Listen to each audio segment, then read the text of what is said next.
We have some new people here tonight, which is really nice. I could point you out or not, whatever you think, but Joanne, I met her the other night, which I'm going to discuss this because I had gone to an event, and it was at the Cottonwood Church. It was about 1,000 people event, and this is what I would call an outreach. And we had it listed in our events to go there and as people leave, hand them a card, welcome them, and talk to them. And Joanne was one of them. And I gave out almost 300 cards myself that night, and it can be done. Yeah. It was really, it can be done. And once you do it, it's fun. So I have little packets for each of you guys, not with, thinking to have to do 300, but I've given out a few so far, and there's 10 cards in here. And basically, it just has activistfortruth.com at the top, so that people know that we have the website, and it says that we meet weekly on Mondays here, and all the way through February we're booked on Monday, and I told the manager I want to book through March also. So looks like we're going to be around through March, and so it says the address and the time that we start, and then it says, check the calendar on the website for the topics. We should be trying to get those topics addressed ahead of time. The flyer that I handed out at this event, which was just the other day, Albert, what day was that? Albert had gone a couple days ago. Yeah. Saturday, okay. On there I had put tonight's event, and then I also put the next week's event, which is going to be fluoride. And then, just a little bit about our other Facebooks. Here, would you ask who has not gotten one of these, Richard, and hand them to them? Because some of the people that were here already got a packet. Thank you, Richard. Here's the one I had last week. So yeah, give them a packet. So there's 10. So there's 10 in the packet, and the thing of it is on the card. On the card, it has an email address. So on the card, it has an email address, which is my email, and it also has a phone number, which is my phone number. So there's contact information on it.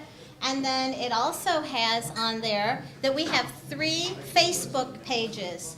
And we really want everybody to like the Facebook pages. We started the Facebook page for Activists for Truth in about June, and we're only 3 away from having 1,000 people like it. So that's pretty good. Now, a new one that I started a couple months ago, I don't remember when, was Pete Sessions' Stop Blocking Benghazi Truth. And that we started with Charles Lingerfeldt. There was about 7 or 8 of us at a table. David Espinoza was one of them, and Eve was there. And we had gone to someone else's event. It was Ken Emanuelson and Katrina Pearson had put together an event attacking some of the topics. And their group is grassrootstexans.net. And they are wonderful because they help facilitate in announcing other people's events. You can go on there and post the events.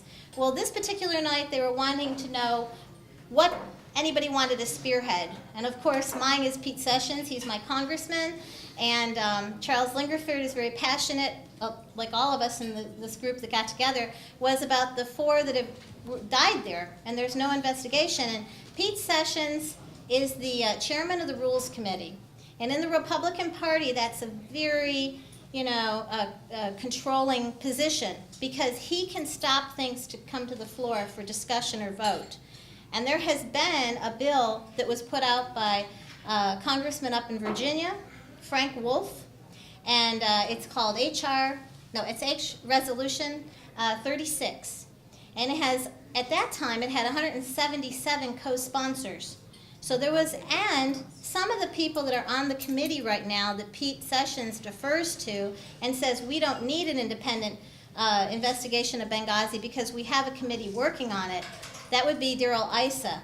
But that committee is working on 5 different topics, and that's part-time even. So we do need an investigation of Benghazi. So that's why it was our passion, and we started that Facebook.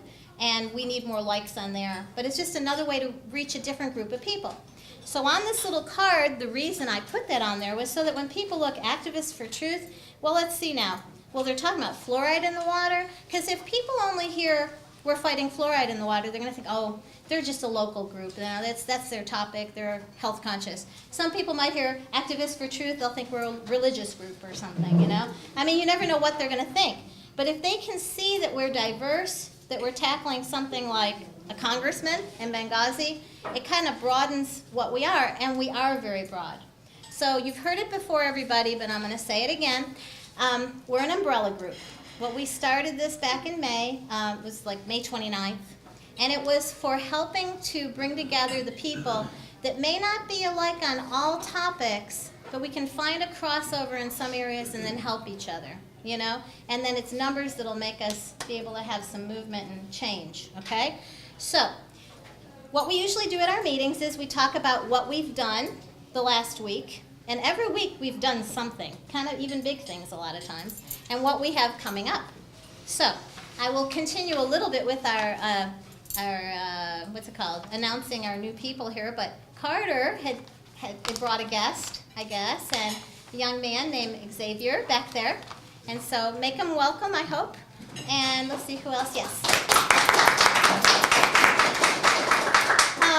Charles Lingerfeldt. I remember what you said. What did? I was at Costco, and the first time you saw me, you saw my truck, and I have all kinds of fun stickers on there. He's like, I like your stickers. Well, yesterday, I was driving my wife's car, and she's got that little gun that said, I remember.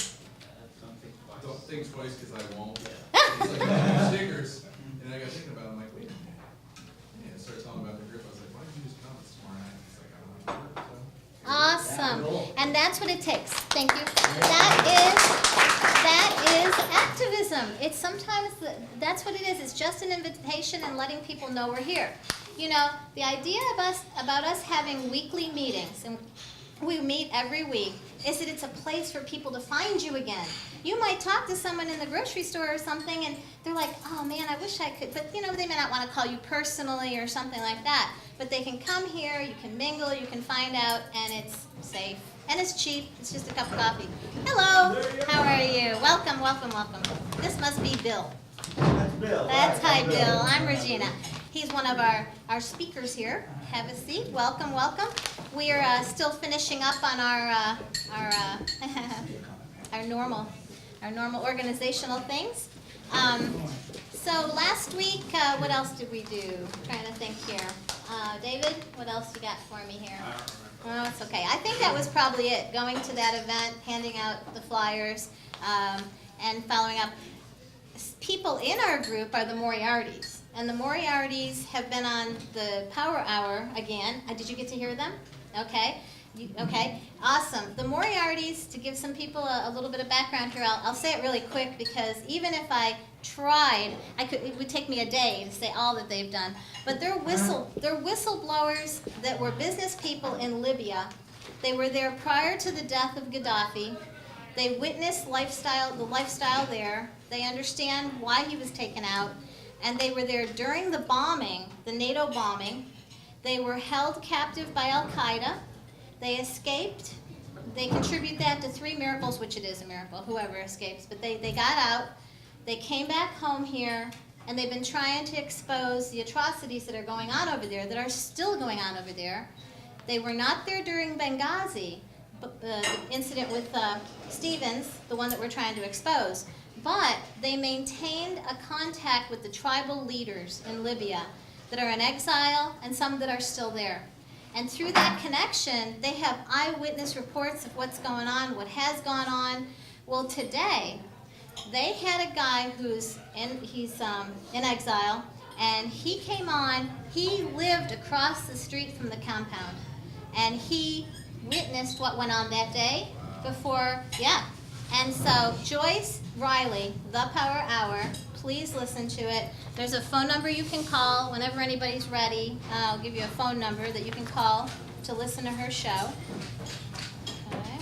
Because she's on, she has about 80,000 listeners a day, and she, but you know what, Jerry, I'll let you announce it. Okay. Number. The number is 605-562-7707. 7704. Oh, 4. Yes, 04. Yes. This number, if you call it after 7 in the morning, Her program goes from 7 until 10, and then it'll loop throughout the day. She has great guests on there. Her first hour, she talks about international news, local news, whatever. She kind of just doesn't, her update on the news. And then she has guests after then. Well, it was from 8 until 10 is when she was talking to the Moriartys, and this witness that had called it, Skyped in. So it's amazing. And she's been doing the show since 1995. She said it, and then the owner of the station called her, which I believe was GCN. I've got to find out who it was. Somebody big called in and said, this is the most important show we've ever done. Because what they were saying is we have information that the Moriartys have been trying to get out there, but is being blocked by our government. And we know who's at the top of this. It's Clinton, it's Obama. They don't want to have it be exposed of what happened that day, where 4 of our Americans were left and no one helped them and they died. And there's been no investigation. See, the Benghazi event happened on September 11th, 2011. So in 2012, that was a whole year. And there's no investigation going on because they don't want it to. They don't want to expose what's happening over there. So Bill, we'll catch you up on this. I'm not sure if you're into this. Joanne, you have a question? Where is this on the radio? Is it an internet thing? What is it? Yes, it's a GCN radio, Genesis Communications Network. Is that right, guys? Yeah. GCN Radio. There's a lot of good alternative radio programs on there. You can find health radio shows and Internet radio. internet radio. It's internet radio. Right. So you can go to GCN Radio and then scroll. No. It's GCN Live. Yeah. Yeah. It's a little confusing. Just call the phone number. Live. Yeah. Call the phone number and the program loops. They'll mention the web address. Yeah, they'll mention the web playback address. of the show. But it's also thepowerhour.com. So you can go to thepowerhour.com, go to the top, and it'll show the shows, and then you can drop down and you can have the archive show of today, or listen to what she's talking to. The Moriartys will be on again. I think it's the 23rd, but I wouldn't doubt they're on before then. They were in today. Excuse me? The Moriartys were in the Power Hour this morning. That's exactly true. For 2 hours. That is right. Yes, that's right. So that's something that I take as Activists for Truth event happening this week, because the Moriartys first got their platform because of our group. They were coming from California. They were in Houston, and they tried to get a platform for someone to listen to them, but nobody would. And then we kind of opened the door, and then we connected them with the Power Hour, and so it's been taken off since then. Yes, sir. Each hour of the show has its own link. So if you get to the website and find the archives, for each day they break it down by hour. And if you'll right-click on that link, you can copy that link. So if the show you want your friends to listen to is the second hour, you can, if you're on social media, you can post That's a good idea. a teaser to get their attention, and then you can post a link so they don't have to wait through the whole show. They can take them right to the start of each hour. So if you put that link and they go right to it, no matter, okay, that's great. Very That's powerful on good. Facebook or whatever to do. Yes. And as activists, just like Carter, one-on-one, talked to someone and then invited them to come, or I handed out a flyer, Another real important way is to use your social media. I don't know who's on Facebook, who's on Twitter. Please, mention that we're here, because we want to help other people. It's not just about us. I want more Activists for Truth groups in Fort Worth and everywhere else.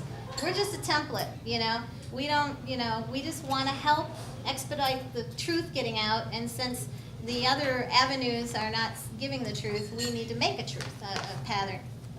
Pathway, I guess you'd say. Okay, so let's see. So I think we covered what we did, so now we talk about what's coming up. Okay, well, there's lots coming up, and there will be more and more coming up. This is the election season coming up. There's going to be more forums, just a lot more events and things going on. But let's start with, I'm going to start with Saturday. It's out of sync here. It's just because it's an ongoing event that we promote and we try to let people know about. It's the third Saturday of the month, and it's called Open Carry. I don't know if you've heard of it, Bill, but the Second Amendment, we have the right to bear arms. Okay. Now in the state of Texas, it used to be all arms. You could carry a pistol and everything else. It was Texas, right? Well, the pistol or a short gun has to be concealed with a permit. and that. But a long gun, a rifle, is very legal to carry anywhere, you know? And people have kind of gotten afraid of guns. Now, guns are not the danger, it's the bad guys, you know? That's what I believe, and I think that really is an accurate way to put it. But people in the beginning, when they'd see someone with a gun, because in Temple, Texas, there was a former soldier walking with his son, and they were doing Boy Scout, you know, picking up stuff, whatever Boy Scouts do, whatever. They're out in the, you know, doing something, you know? Anyways, well, the dad had the gun on, and someone reported, there's a guy out there, he's got a gun, you know? So the police come and ask him why he's got a gun. He goes, well, I'm just walking around with my son, you know, whatever. And that led to Open Carry Texas, this group to start, because this man was arrested in front of his 9-year-old son. His son taped it, shaking and crying because they took the dad away, and he said, it's okay, it's okay. Well, the dad knows his constitutional rights. He went, he talked, he explained why he was doing this, and since then there's been a movement out of that to help people. We're trying to help people be comfortable seeing guns, you know? You just because there's a gun does not mean you need to fear, you know? We still all agree we need to worry about bad guys, but you know? So this was started several months ago, maybe 6 months ago. And so in the beginning there was maybe 20, now there's 50 sometimes, 70, 79, and just they go out to eat lunch together downtown. They meet in Dealey Plaza at 10 o'clock in the morning with their gun on and just walk. And it's husbands, wives, kids, old people, you know? And Dealey Plaza is a good place because it's a good meeting place, parking is good, and there's a lot of tourists sometimes. So these Chinese people come up and say, hey, can I have a picture with your gun and stuff like that. Media comes out. They do chalk art. I know, we'll talk.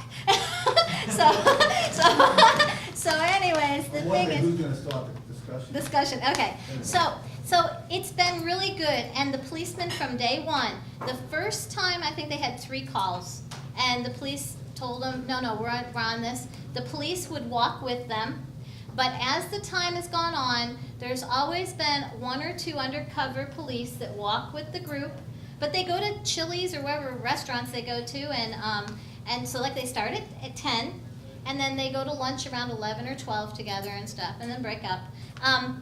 Since then, though, there's been no calls, and the police are happy. Actually, real policemen understand that it's not the gun, it's the bad guy, you know? So, and we have a gentleman who ran for sheriff. This is Kurt Lanius, and yes.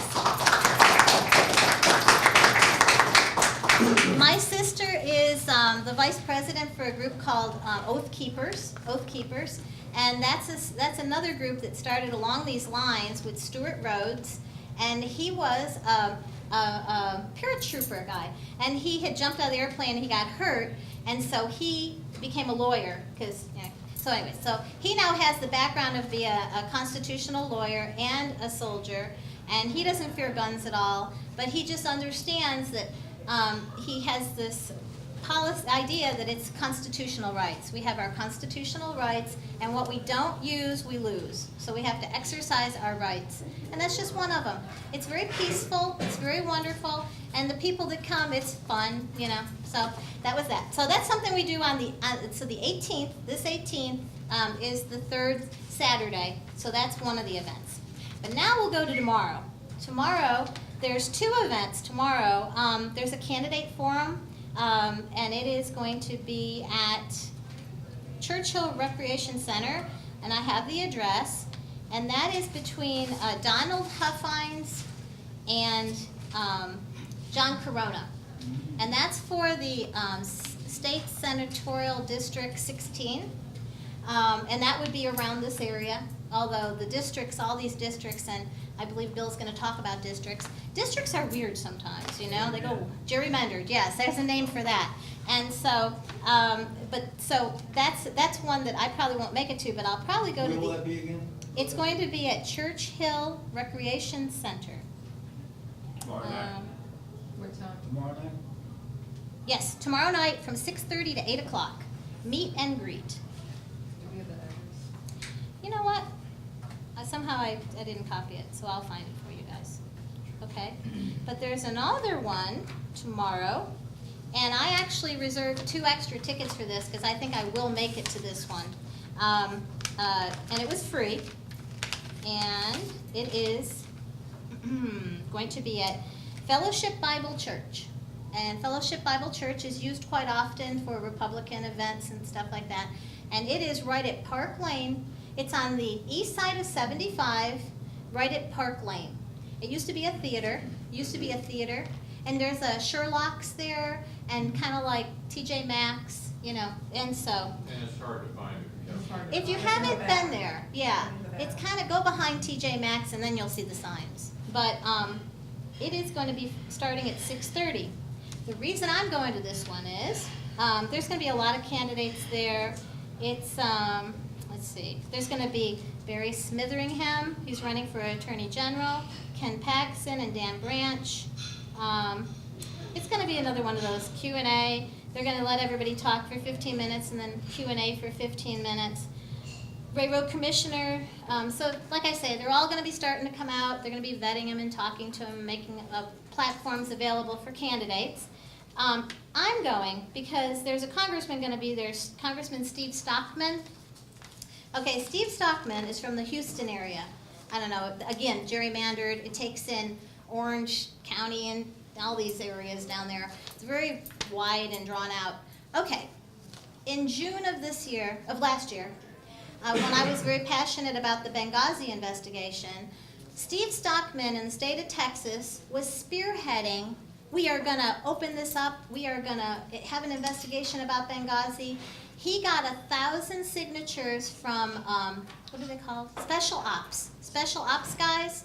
And he brings this paper and rolls it out, and he was grandstanding, and he had pictures of the 4 guys, bigger than this, and they were hung. He rolled them out. He was doing all these radical things, making a stand to show these people got left behind, and we need to stand up for him. He was really rallying a lot of people. I was like so proud of him. He's doing something, you know.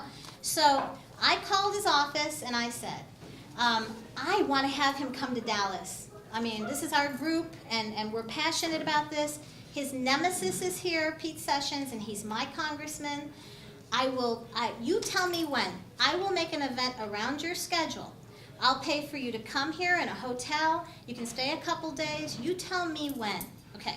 Well, you have to go through these people. Okay. So I had to fill out a form, which I did. I sent it back. They were nice to me. Oh, okay, let me hear about this, and what do you want to do? And I go, I made it so easy for them. Like, you tell me, you know? And this is your passion, right? Okay, well, that particular girl goes on vacation. Okay, talk to this guy. So I'm still hopeful. I'm believing in this, you know? I'm excited, and, you know. So talk to this guy. Try to talk to this guy. Okay, oh, yeah, we're going to get back to you. Then silence. I was shocked, okay? You know, I'm always shocked. But I called and I called and I called. They started saying, oh, hi, well, do you have their email? I go, yes, Dennis, I have their email. I've talked to you 1,000,000 times. Well, just leave them an email and they'll get back with you. So I have a paper trail of how many times I've done this, to the point where I said, look, Dennis, I'm going to call you every hour. Because he'd say, they're not in yet, or I'm not sure when they're coming back, and all this stuff. Yeah? So I even went to his Facebook, and on his Facebook I said, I don't know if you're aware of the people that are answering your phones, but they're not responding. I did a private message to him and everything. I called his local office, his other office, nothing. Okay, so meanwhile, so I determined after literally 50 times trying to get a hold of him, he must be a bad guy or something, or he's sold out. And generally what I believe is they're either bought out, scared out, or they've always been a plant and they just got you excited to just, you know, divert you or something, you know. So he's going to be there, and I'm going to go talk to him. I'm going to see, you know, I'm going to go talk to him. I'm going to, oh boy, yeah. If people didn't know me, I love to be friendly. Even my kids, I'll say, don't make me mad. I don't want to be mad. I want to be happy. I want to be nice. But if you make me mad, you know, or you make me... Regina, he was at the CSPOA conference in St. Charles when I was there. That would have been... He was the only congressman there. Right. So I think he has some sincere, he may have staff that are keeping him away from stuff, but I'm glad you're going to him. Yep, I want to get to the bottom of it. Now, he is running for governor. And- Kurt, Go ahead. is there a chance you could be there as well? No, You said- tomorrow night? Yep, tomorrow. Tomorrow, starting at 6:30. Yeah, Stockman is running for, Governor. no, Oh. he's running for senator against Cornyn. Yes. Against Well- John Cornyn. What did I say? I You said said governor. governor. Oh, yeah, Yeah, I do that. Huffines. Everybody help me. That's what, no, Huffines is a state senator in this area. The Cornyn and Corona, the names are weird Yeah. like that. Yeah. But we have the two state senators, US, and that's Cornyn. Cornyn is the Yeah, US Cornyn, senator. yeah, US senator. There you go. Well, And anyway, it would be really nice if you guys could gang up the. Yeah, well, I actually gang talked up to him at, I don't think Michelle was at that event. not that one. Was No, that the not one that like in one. Atlanta or something? No, she didn't go to That was in St. Charles, Missouri. Missouri. Okay. And I'm going to the one next week in Las Vegas. And so he's a friend of the CSPOA, so that surprises me. I know. He's I'll been meet a you friend tomorrow of at the. six- Okay. You be there at 6:30? Yeah. Okay, let's We'll- both go. We'll connect. Because he might remember me from the Yeah. sheriff's convention and. He should know my sister. Yeah. Okay, Sheriff Mack is a sheriff from Arizona, and what do you call it? Retired. Yeah, retired. Oath Keepers and CO. How do you say it? Constitutional Sheriffs and Peace Officers Association. They made this acronym thing that it's my CSPOA. sister's, and I'm always like, why did you do that? Anyways, it's a branch, because they're all friends, and the deal of it is with his group is the sheriff is the last line of defense. They cannot obey, federal orders, in the state. They're the highest form of authority. I guess that's what you'd say. I mean, Chief law Kurt. enforcement officer of the county in which they're elected. Yes. Okay, it's very powerful, very important, and we need to remember that when we're electing these people, and that's the problem. Like when I was talking to Bill, and I've talked to Sandra, we as citizens are not doing our job. We don't know how systems work. City council, I had never been to city council once. I walked through it, but that's it. And we need to know what's going on because these people are voting and using our money, and we don't even know what's going on or how to change it or what to do about it. So we need to do that and be, informed about what's going on and how important a sheriff is, big time. So we need to work on that. Are you going to be running? 2016 is the next election, so we have some time. I want to get a new DA, new county judge for this year, but it's possible. Good. I hope so. I love your signs. You have great signs. Yes, sir. Mike was at the Power Hour last week on the 6th. The 6th. Second- Okay. The second hour. Perfect. What we can do to support him is to send donation. I registered to give him my credit card, $10 a month. I cannot afford more. But anybody that can afford to send anything, even $5, whatever amount, it will be greatly appreciated that we support him because he started a good organization now. He did. So, And Who that's, does he support? oh, to Sheriff Mack and his Oh, good, organization. good, good. Yeah, You- you can give on a credit card, or you can send him cash, whatever. I really believe that organization has one of the most important roles to play It nationwide. informs because people.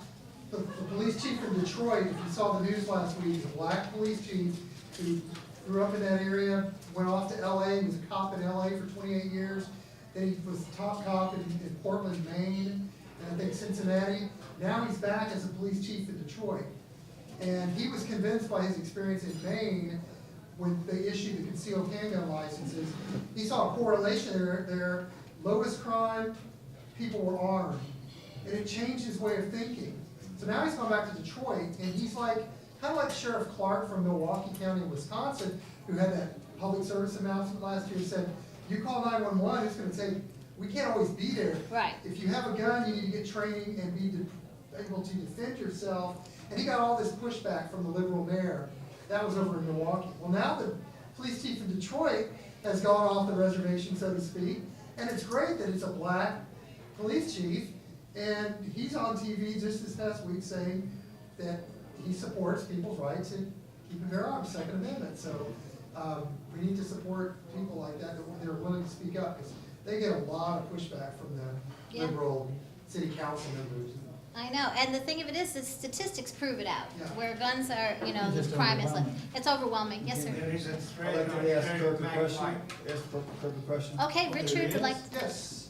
just As a one law thing. enforcement person, many years, what's your opinion? Do you view open carry different than concealed weapons. Yes. Now, as a constitutionalist, I don't believe in the permitting process. I believe we have that right.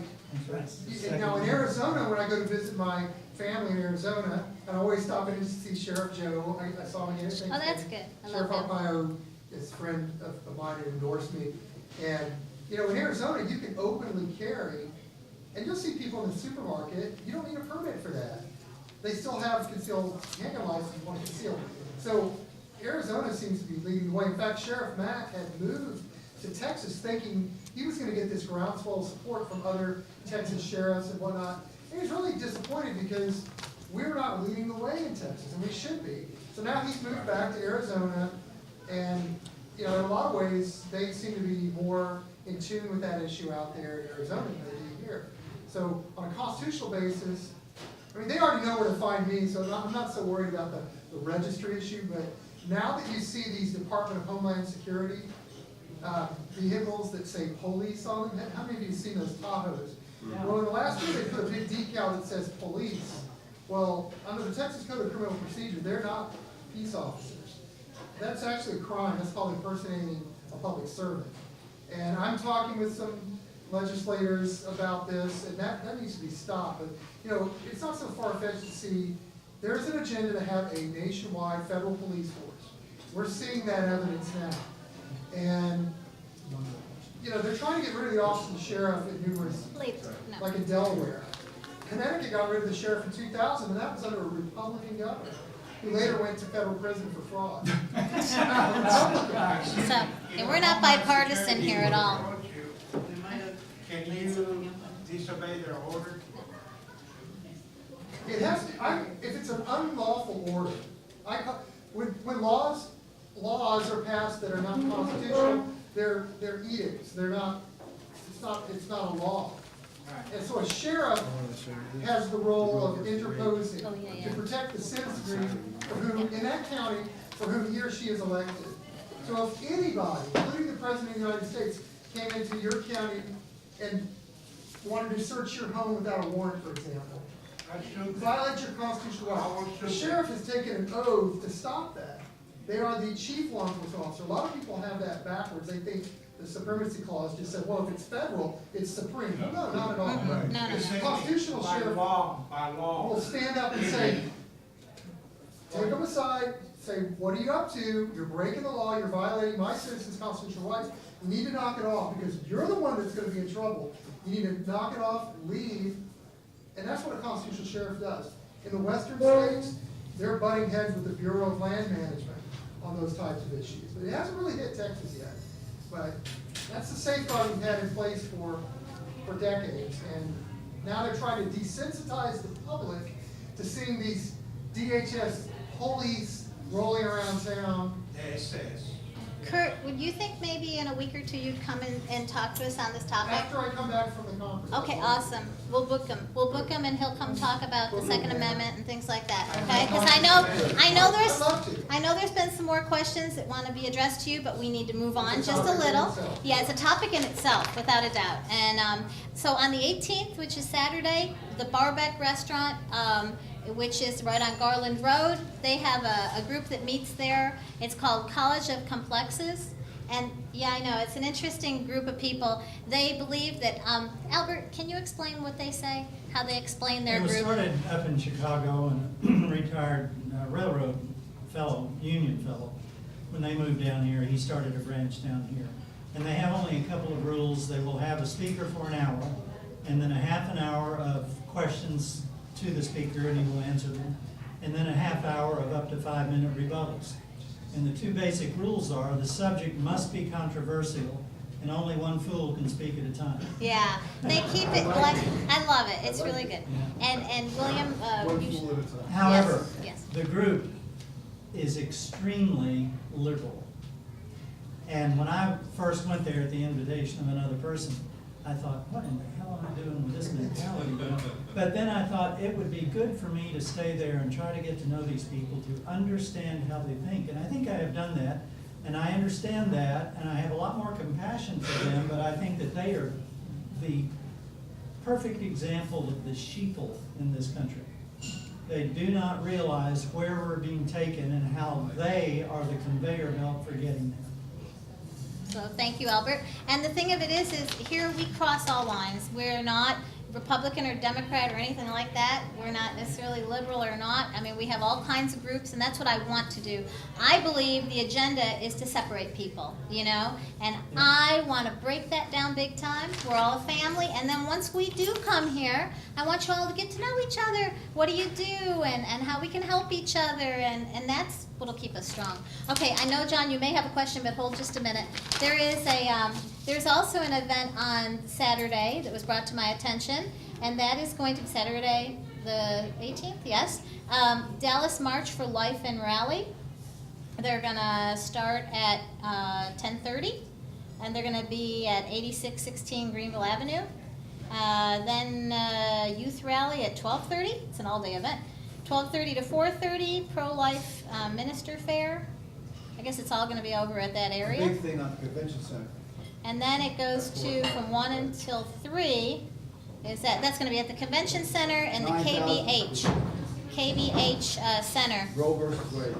This is the anniversary of Roe versus Wade. So there you go. I don't know where you stand on the life issue, but you know, we could Not go. controversial at all. No.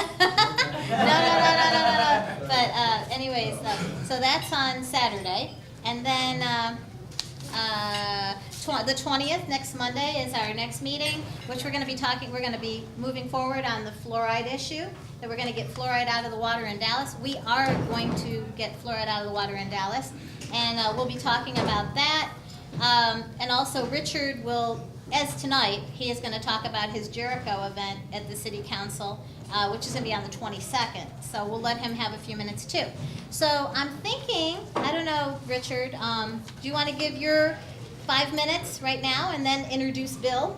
And then Bill can do his, take as long as you need. And then Sandra is coming. So one more thing, everybody. New people are here. Please welcome them. Yeah, let Richard get ready here. Yes, and we'll keep moving on. All right, let me get out of the way. Okay. This is Richard Sheridan. I'm not going to really blow it.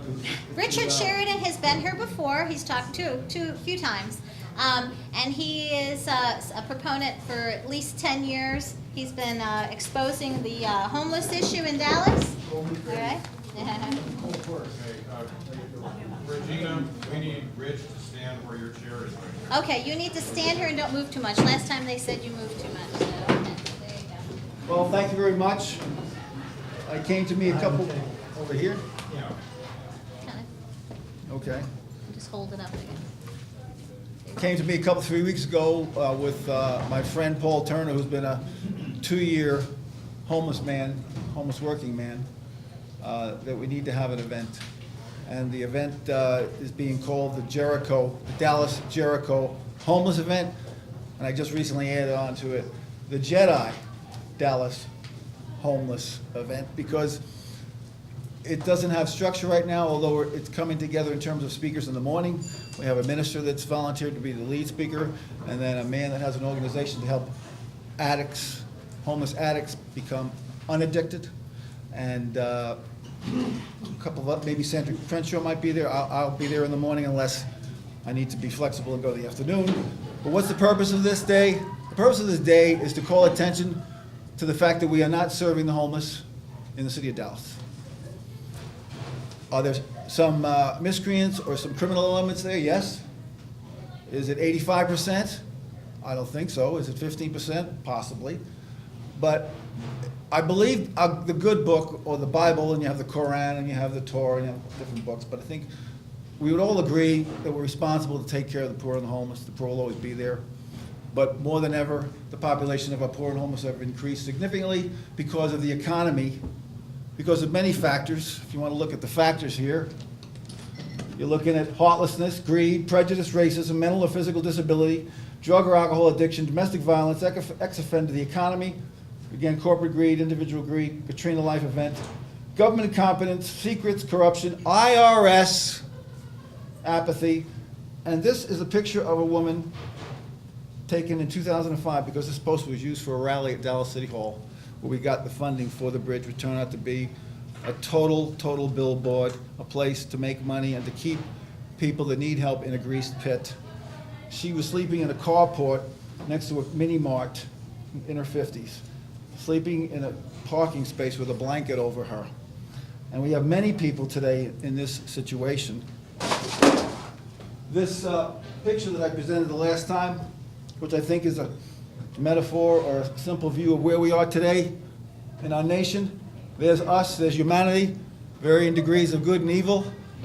I've had a lot more darkness in my life than I do today. I still have some issues. And there's two paths, whether it's the red path, the Indian path, the good path, the child shall lead us, all that is good in nature, in life, on earth. And then you have the crooked path, which leads to destruction.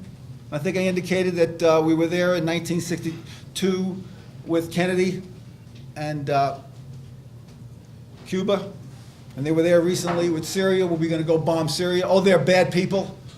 And now we're here with Iran.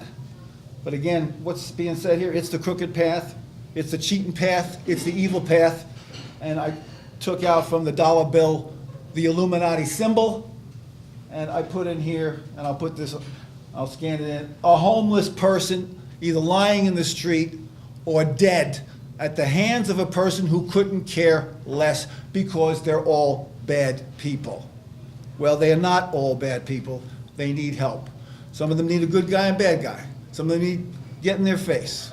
But at least they deserve a mat on the floor and sanitary conditions, and maybe a military approach, a good guy, bad guy approach. Yes, Al? Mention how many are former military. Okay, and any one night in the nation, there's 200,000 military in the streets of our nation, and these are men and women that served our nation, that bought into the lies. How many are lies? How many are real in terms of where we should have gone? Over Afghanistan, Iraq. This is a highly charged political conversation here, obviously. Only ignorant people, only evil people choose war first. Curtis LeMay pushed, and the Chief of Staff pushed Kennedy to go to war. He said, no, we're not going to war. Well, we know what happened to him. So in Dallas, we have 25% of about 10,000 people that are in the streets of our city and county. And they're lying about it because they say that the numbers are going down. Meanwhile, we're one of the worst positions economically in our nation's history, and they say the numbers are going down. They're lying about the numbers. Just a couple more visuals. By the way, I went downtown in Dallas. I don't care if I look like a fool, as long as they get people's attention and they take the flyer, because they, what's this Jericho? I'm still learning about the Bible, what's in there, good stories to talk to people today about what is going on. And Jericho, again, was that place after being in captivity in Egypt and wandering 40 years as God's punishment. You got to go through Jericho. It's an evil place. And here's what you got to do. Blow your horns, sing your songs, talk whatever, and they came down. So the economy, wicked area of Lucifer's liabilities, the homeless, we all could be homeless tomorrow. Any one of us.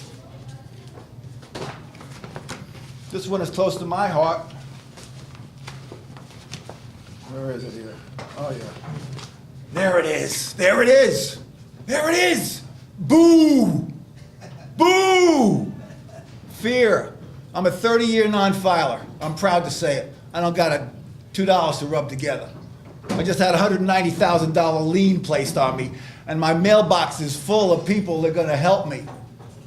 They're going to help me. Just comply. Oh, we can get you 10 cents on a dollar. I will go to prison before I do that.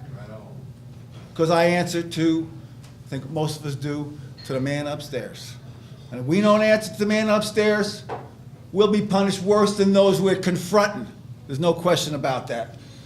Sherry Peel Jackson, God bless her. Dick Simcana, I have his business card here. God bless him. They poisoned him. They poisoned him. Oh, well, yeah, there you go. The powers and principalities. IRS, I represent Satan. The Fed, the federal evildoers. All right? And this is leading into Mr. Yes, Bill Benson. Won't you come home, Bill Benson? Won't you come home? I ran across Bill Benson about 4 or 5 years ago. He was involved with an election. where they were saying yes was no and no was yes, and he did some mischief there. He could have got arrested if somebody turned him in, but he didn't. And he's an educator, DSD, and he's been an activist while he was an educator. Now he's retired full-time, and he's stirring it up. He's on Mike Miles, who's the plant of the city, the Dallas Citizens Council that runs this city. That's how I look at it. Very close associated with the mayor, politically charged. He's got the numbers. He'll tell you about it. How did this guy come here in the first place? He had no right coming here in the first place. Bill Benson. Welcome. Thank you, thank you.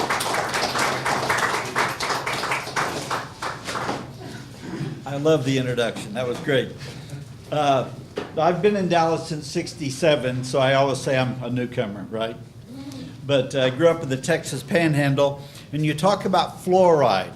I grew up in I think it's one of the few cities in the country, but it's called the town without a toothache, Hereford, Texas. If you know Hereford, there was an article written in the Reader's Digest in 1949 that basically talked about our low cavity rate in Hereford because the Ogallala Aquifer underneath Hereford has natural fluoride in the water. And so apparently that started everything that you're hearing about today. Now, I'm not going to go into the science of it or anything like that. I don't know it. But I do know if you live there all your life, you do have pretty strong teeth. And they also get stained after about 20, 30, 40 years. So that's part of growing up in Hereford. But no, I've gotten involved in a lot of things, and I don't know which topics y'all may be most interested in. I got very involved here in Dallas regarding redistricting and city council redistricting. And if you remember when our city council did the redistricting back about 4 years ago, 3-4 years ago, the Dallas Morning News actually endorsed my map in 5 different editorials. And Mike Miles actually adopted the map I had put together and put his, Mike Rollins, I'm getting my mics mixed up. Mike Rollins put his name on it and actually used it. The reason it did not get to first base is because the map really did go for compact, non-gerrymandered districts.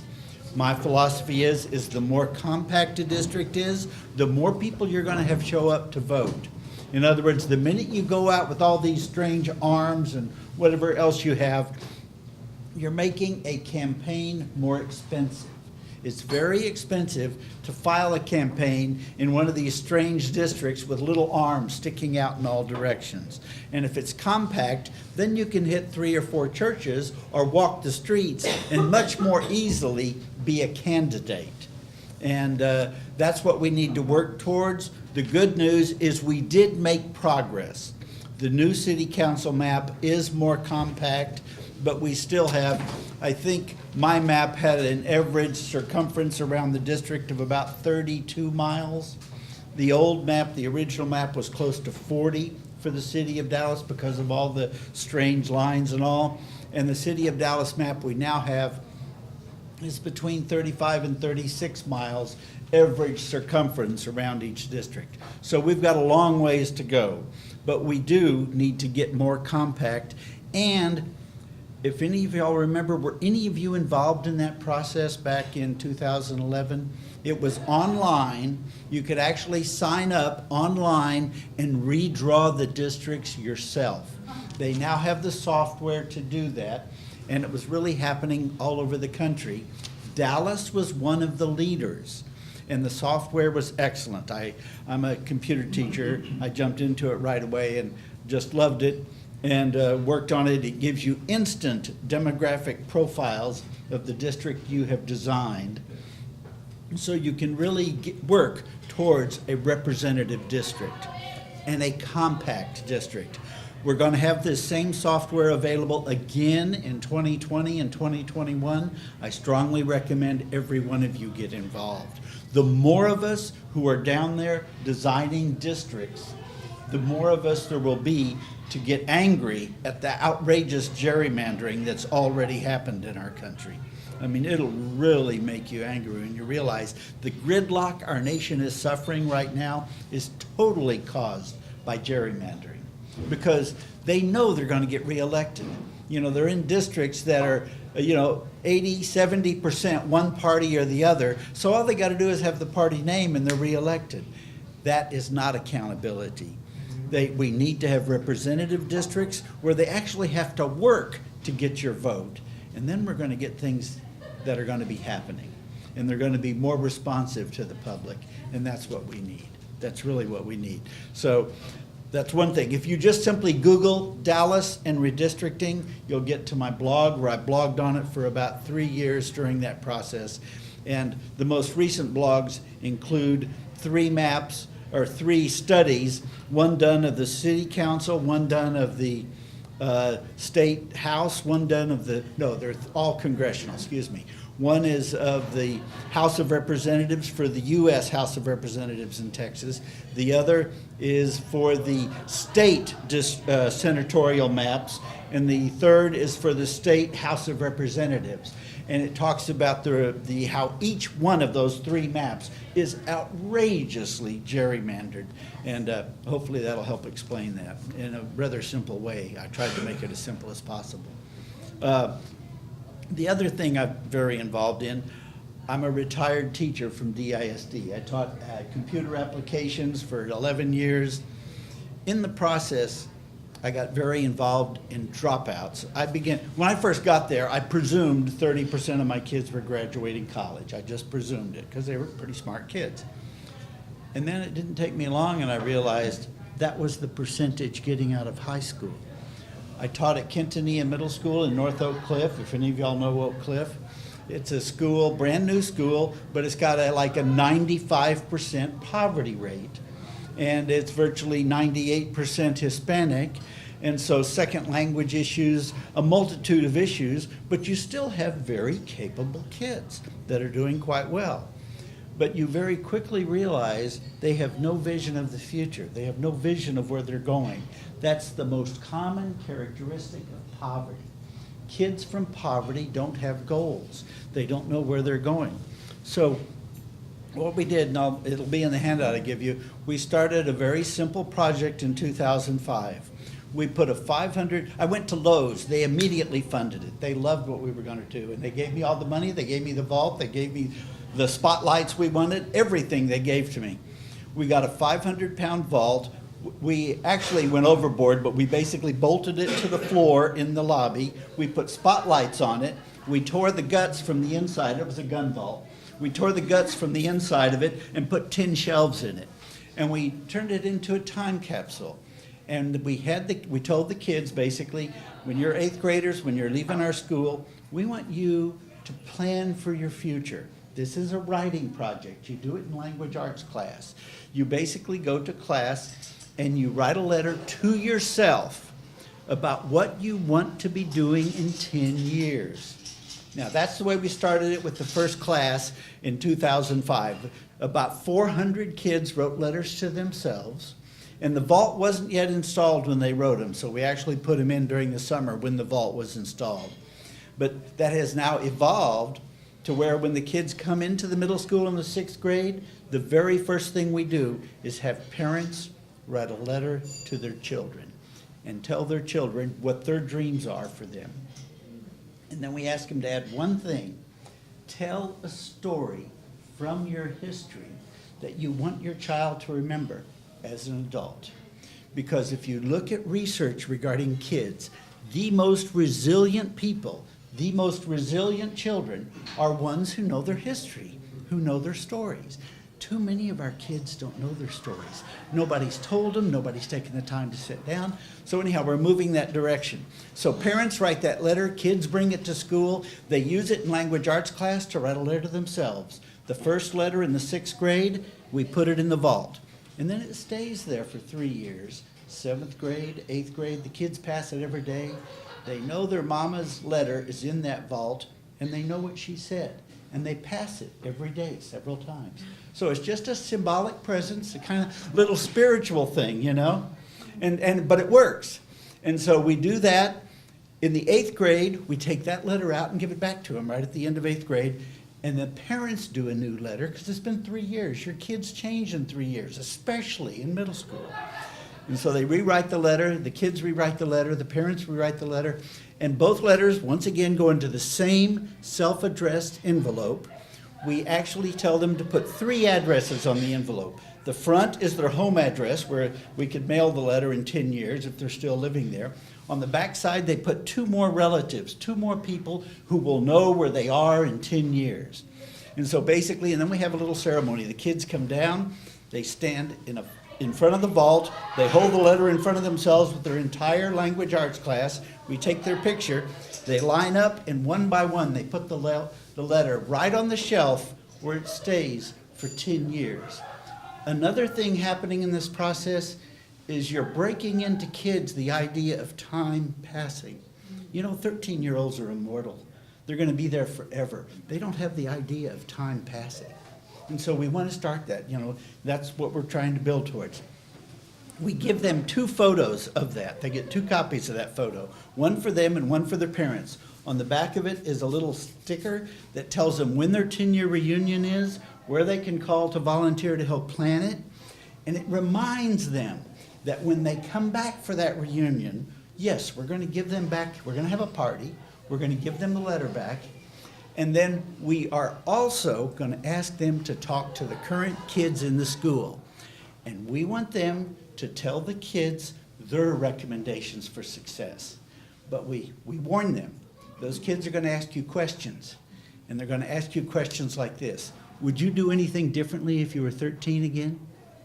I mean, you know, how would we all of us would.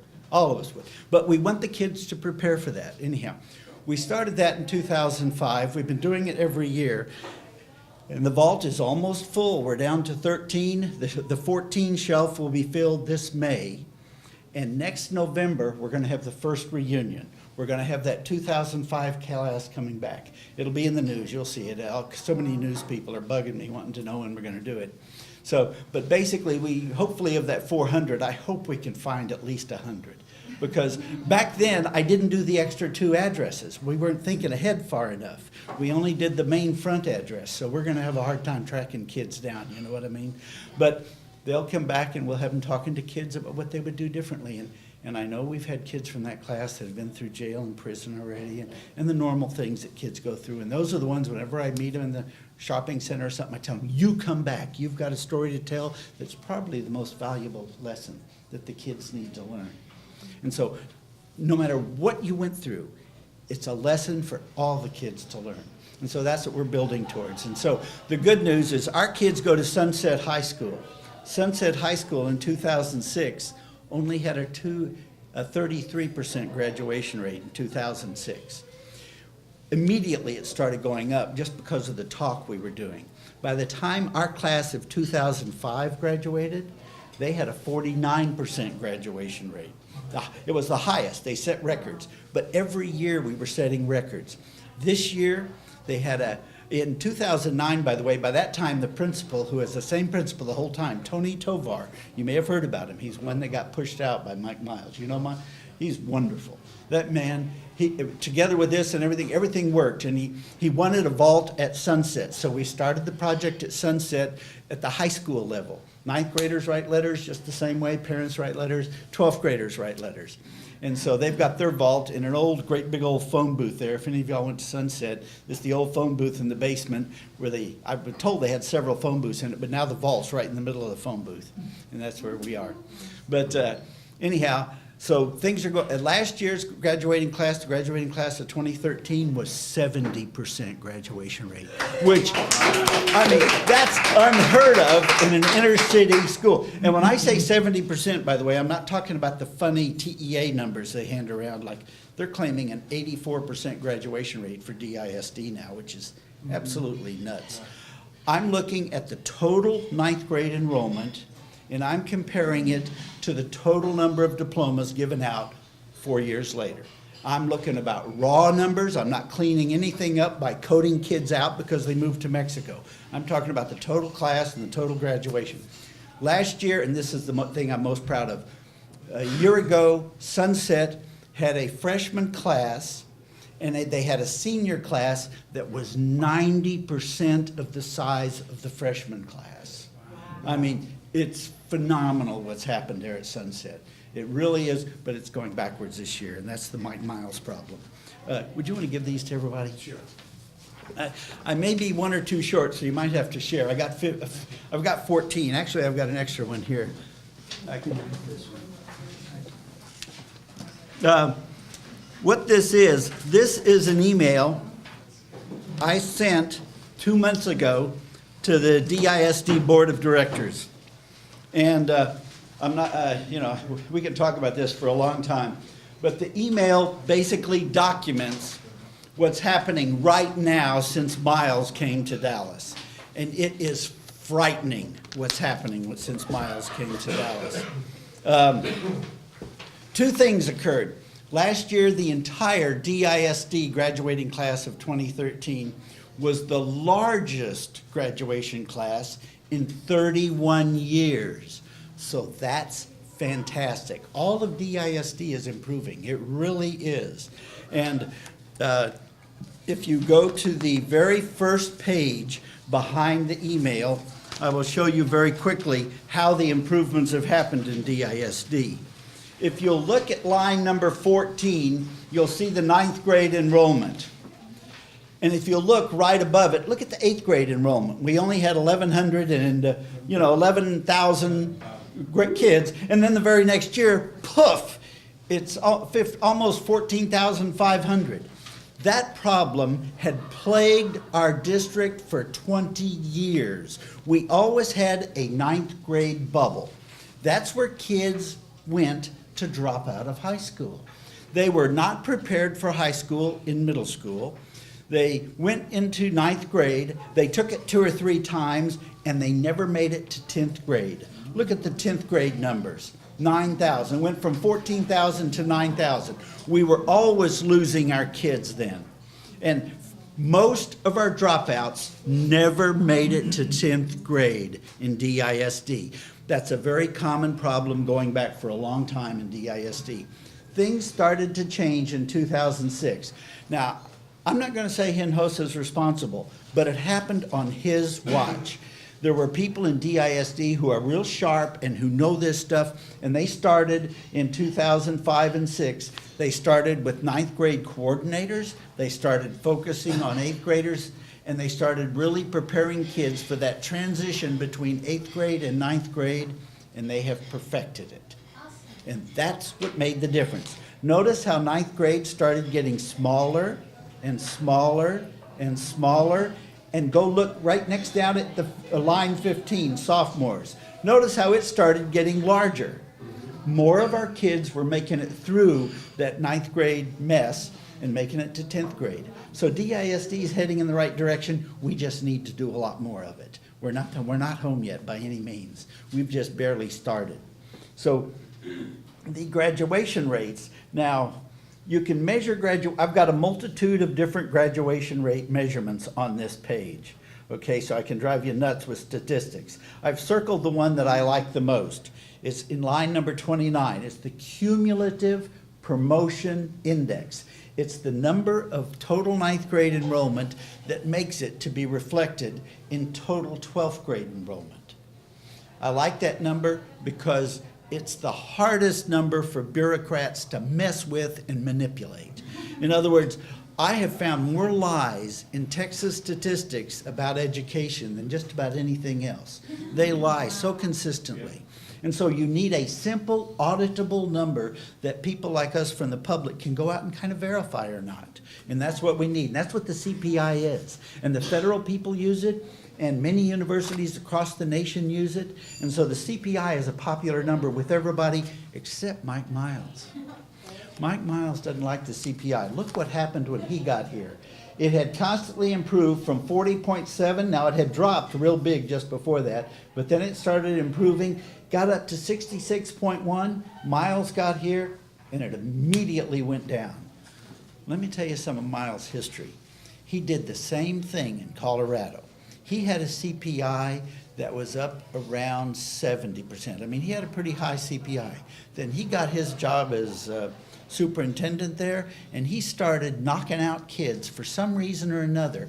The last 4 years he was there, his 12th grade enrollment dropped 32%.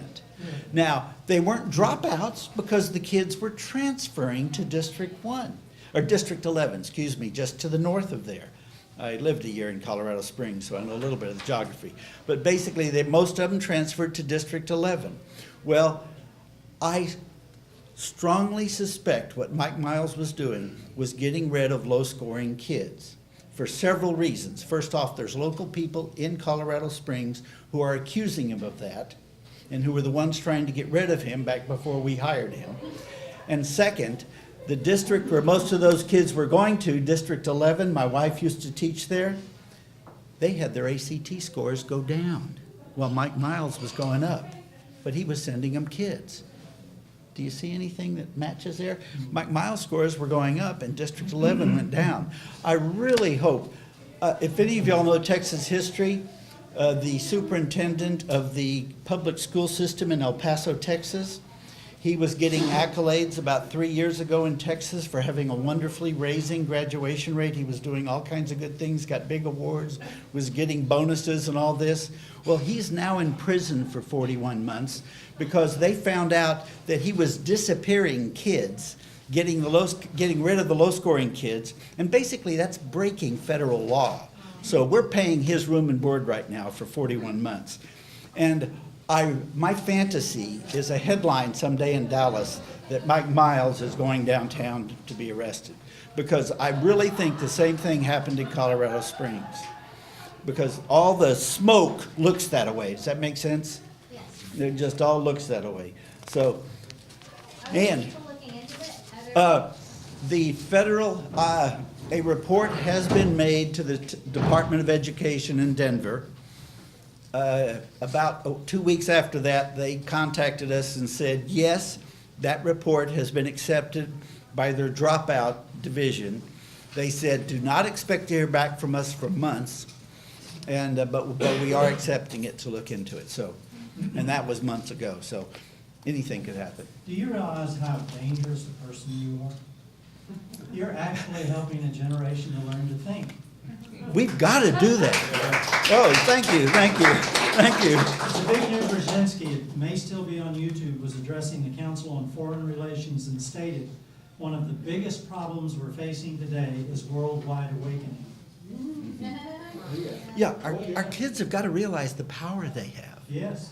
And the vote, because if we get rid of gerrymandering and all this and people begin to realize what you can do voting, I mean, wow. I mean, you're right. It's exciting to watch what could happen. And plus, if our kids begin to think and really plan ahead, yes, and really begin to see, and come back 10 years later and kind of go over what they did. I mean, the kids, and now at Quintanilla Middle School in Oak Cliff, already Quintanilla Middle School, I'm so proud of this, our pregnancy rate has gone down dramatically. In other words, once kids start planning for the future, the first year we did the letters in 2005, in one of the classrooms, a girl just started crying and ran out of the classroom. She was pregnant. And when you're thinking about your future, and if you know you're pregnant, those thoughts weigh heavy. You know what happened. And so the more we can talk about that, it's the best birth control in the world. And our pregnancy, we used to have like 5 or 6 pregnancies a year in that middle school. It's 1,200 kids. Last year we had 1, and the year before we had 2. So it's working, it's working. And plus it makes gangs less attractive. Because kids go to gangs because there's no sense of belonging. But if you talk like this stuff, there's a sense of belonging that happens. Well, I think statistically, worldwide, the higher the education level, the lower the birth rate. It is, and that's happening in our country right now. Anglo birth rate is below replacement. Hispanic birth rate is still above replacement. But it's come down rapidly because we are raising educational levels. But it's just slow and tedious, but it is happening. That's great. Bill, is poverty the #1 challenge to education?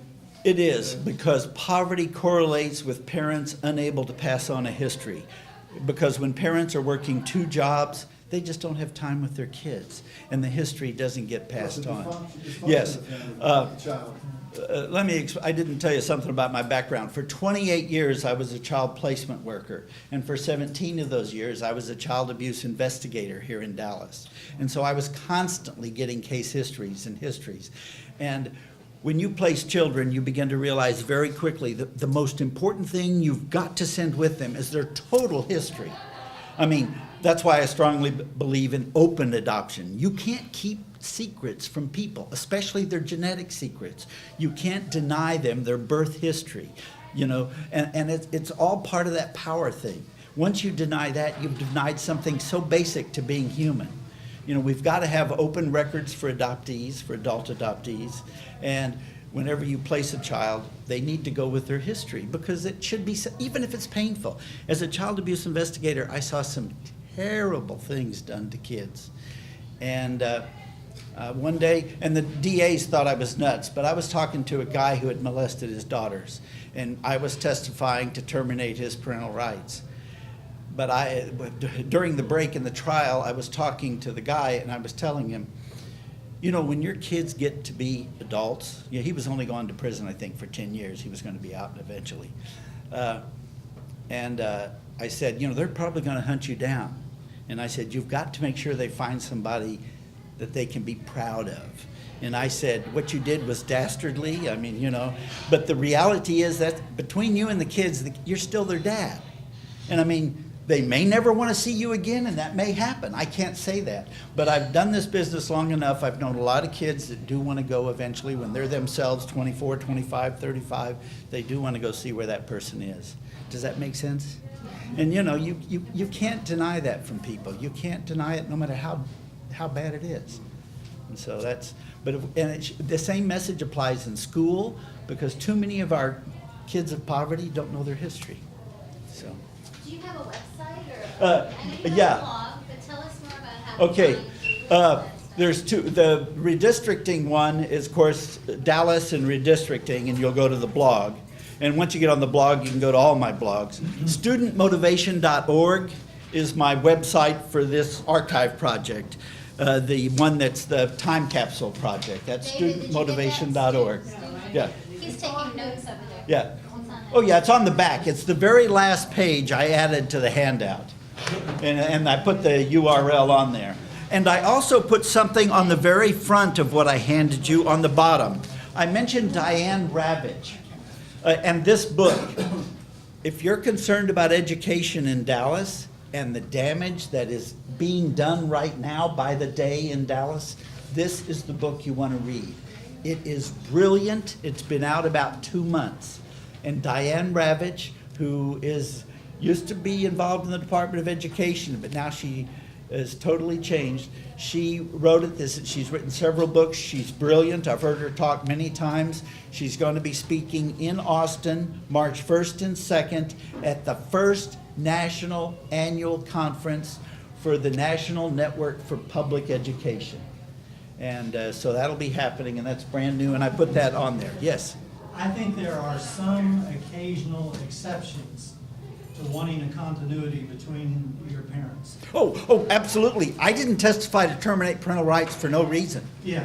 I mean, you've got to terminate parental rights at times. But when those kids are adults, they still make their own decisions. Yeah, You know what I mean? I had one case when I was practicing law, an Hispanic lady, and the final decree severed his parental rights. Right.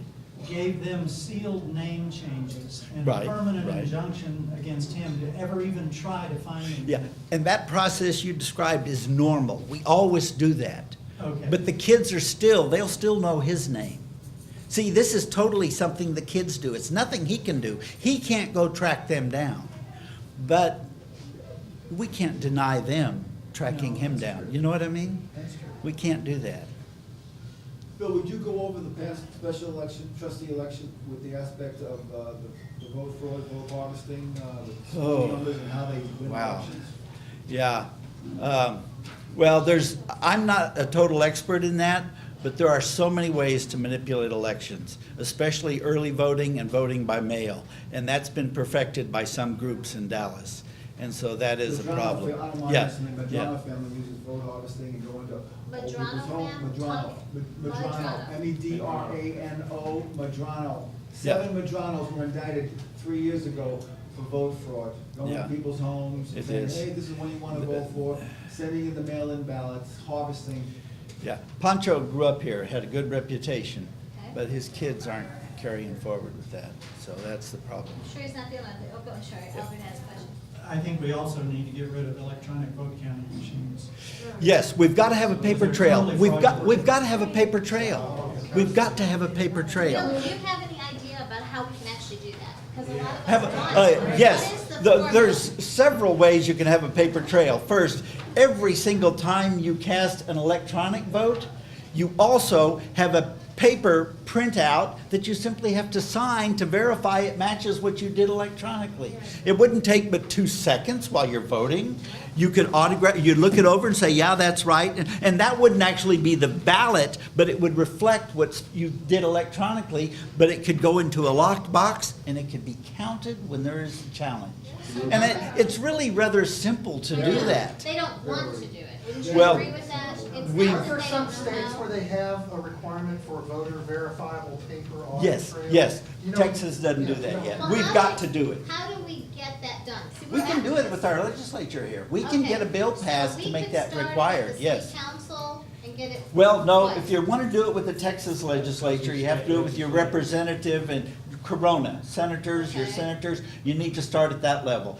And a group this size, y'all could get working on that, and I bet it'd make a big dent. And Okay. get it, Would because you there's a help- lot of would you people help who would give like us to a do little that. outline of a little bit more details of where What it the goes and objections how to might do be, it? some people say, well, it's gonna add cost and. Oh, it is gonna add cost, but it's gonna add an infinitesimally small Oh, cost. I agree, but we're gonna hear that, and how do we deal Yeah. with those Yeah, objections? right. How do you Well, if you tell them that a challenge can be exceptionally expensive if you're only gonna go on electronic evidence, whereas when you've got paper, I think that would bring down the cost. Now, you need to speak to people that are better experts in that area than I, but I think that brings down the cost when you do have a paper trail. I'm wondering if there have been any successful challenges to electronic-only results, and if so. Now, I don't know, that's a who good are the question. forensic I experts? don't know, I There's don't been know. books written on it.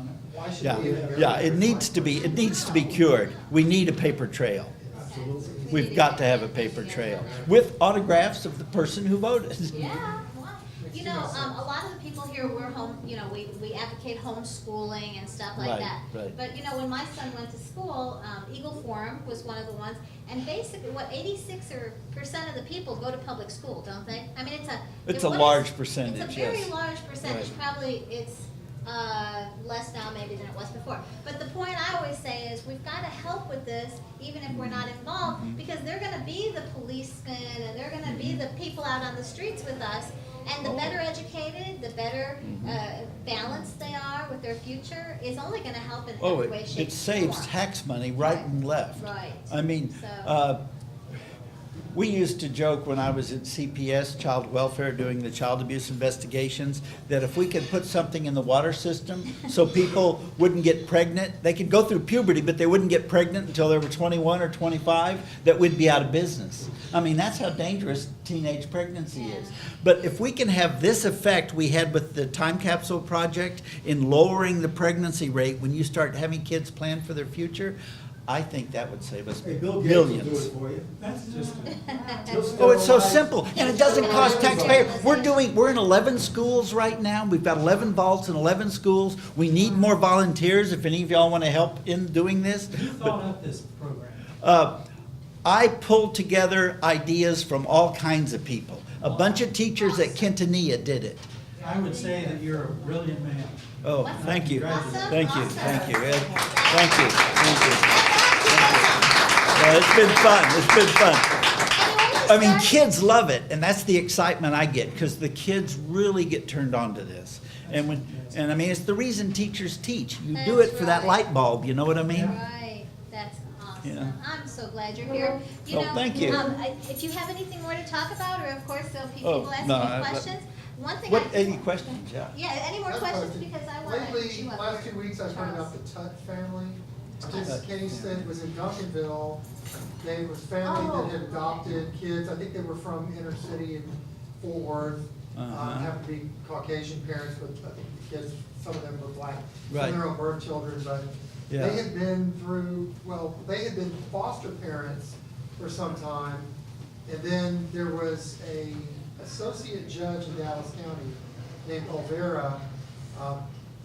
There was an incident where one of the children who had autism had wandered away from the house, not Right, very far. right. And one of the other kids went after them, and a neighbor saw the kids, called the police, Duncanville police came out, and then it went off into the CPS state. Well, the CPS already knew this family because they'd been foster parents, but the next thing they knew, there were 3 cars of deputy constables, I think from District 4, which is Roy Williams district. Right, right. And took all the kids, didn't even get time to put their shoes on their feet, transported without child safety seats in violation of the law, and took the kids from them.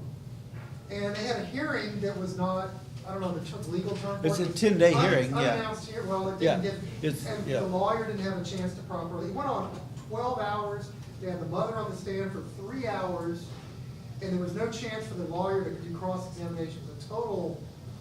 Here's what I want to know, the Dallas Morning News, local media didn't cover, the only reporter who even answered me about it was J.D. Miles. And he was gonna go try to find out where go to the hearing last week, the second hearing, under a different judge. Now, the associate judges, I learned, are not elected. Apparently, they're, Right. the elected judges, which would all be Democrat in Dallas, would get together and decide who the associate judges are. And now they're gonna have a second hearing with a different judge. It just all seems very arbitrary to me. Well, And I wonder why it hasn't even made it to the I don't know. local media. Is Jay, there some sort of cover-up going on? Having done that for 17 years, those situations can get so outrageously complex. And I wouldn't even venture to guess what may have really How happened. is the guardian ad litem Oh, now that's, appointed? well, they're appointed by the judge. Okay. The judge appoints the guardian, and they usually have a list of guardian ad litems who are Are there available criteria? that they just go through. If this is someone who's just doing the judge's bidding, for example, with the Obamacare, we found out that the lady whose company made the website was Michelle Obama's roommate Yeah, in college. yeah, yeah, yeah, Is yeah. that, Oh my God. is that a That- violation with? Unfortunately, things like that have happened. How often, I don't know. Yeah, how often, I don't know. I mean, I worked way back when Hal Gaither was our judge, if any of y'all know Hal Gaither. And I mean, those were the good old days. Things went well. It was stated in the reports because they were homeschooling the children. Right. And that this guardian ad litem felt that the children were something about developmentally, whatever, but these parents have had coursework up at the University of Oh, yeah. Texas. It seemed like, now the case is all about, the educational issues are not a basis of, before on an abuse determination. Yeah. So it seems like a witch hunt to go after homeschoolers in a multiracial family. Yeah, my own grandkids are homeschooled. I mean, that's not an issue. I mean, that's, It's a yeah. drop-in Dallas County. You might enjoy this. When I was first starting out practicing law in the mid-70s, this other lawyer and I, who was an older lawyer, went down to the courthouse. And we went through an adoption procedure for one of his clients, and the couple were there. They were sort of middle-aged. And I think he wore blue jeans to the court and so forth. Uh-huh. But what they did, they had a farm sort of out in the mid-cities area, and they would take street children and adopt them. Wow. And they had at that point about 13 children. Yeah. And they give them all jobs on the farm, and they give them a lot of love and a lot of discipline, and make them go to school.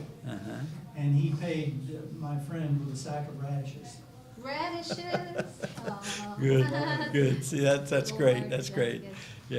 Yeah, when I was a kid, Hereford, that's the culture we were in there. Yeah. Same thing.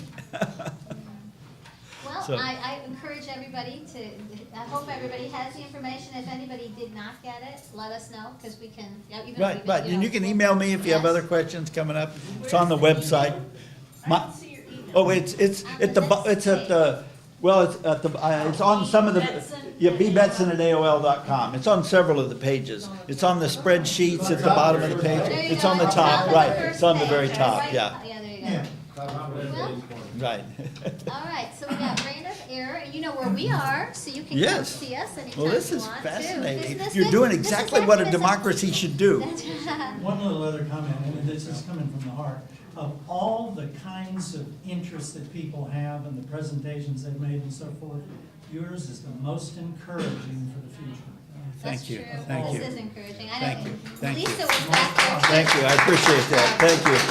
Thank you, All about appreciate our that. best natural resource, the children, right? Oh, That's our amen. biggest That's our natural future. resource. That's our only future. And they're depressed as it is, so this is excellent. Yeah, it is. Well, you're here, and honestly, they can ask more questions, but we do have Charles Lingerfeldt here. Oh, okay, And he is okay. running for county judge. County judge? treasurer. County treasurer, I knew that, I knew that. Lingerfeldt. Lingerfeldt. I know him, I just say it I wrong. don't know if Come up you here and, remember us talking on the phone.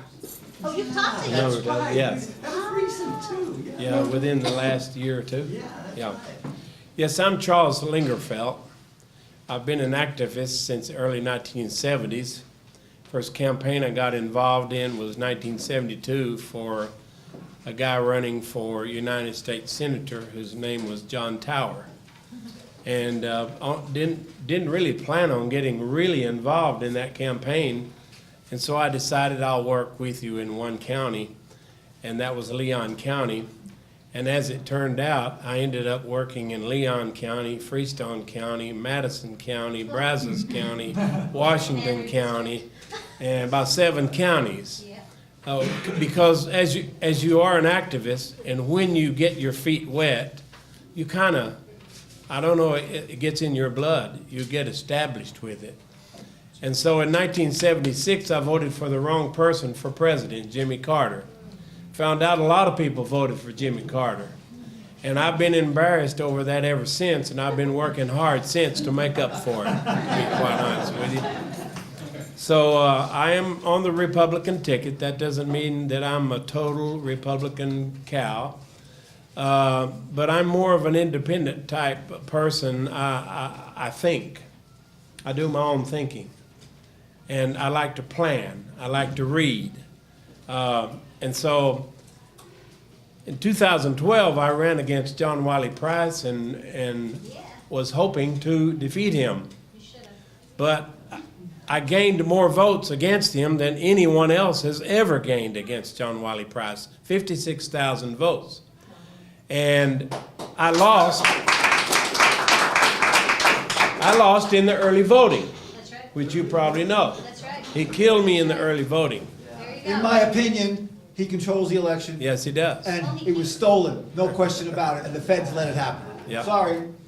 So since then, I've been wondering if I should get involved anymore. Some people have asked me, would I get involved? And I thought about running for Congress against Eddie Bernice Johnson.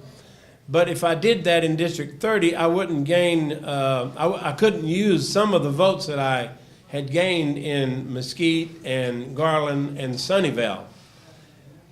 In the 2012 general election, I got more votes in Sunnyvale than anyone on the ticket, including the presidential candidate. Wow. I got more votes there. Those people know how to vote. They really do.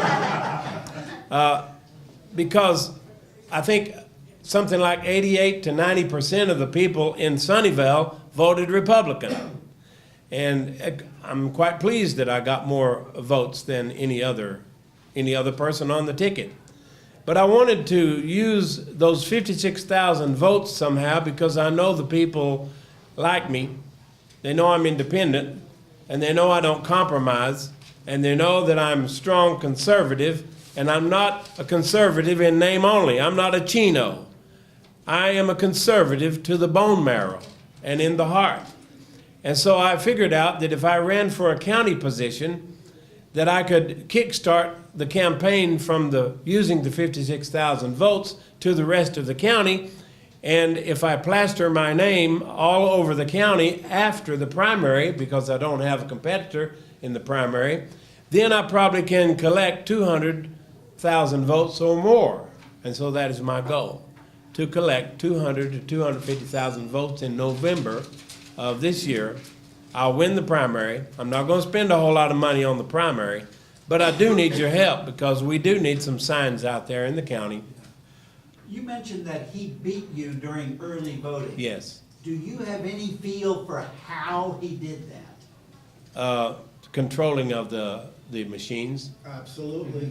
Okay, no Yeah. paper. Can I tell you of a project the League of Women Voters is gonna do this November? Okay. That hopefully Write will this down, fight that? David. Yeah. Get Yeah, this. let me give this, because I was, ahead. we may need volunteers for this. I'm on the board of directors for the League of Women Voters here in Dallas.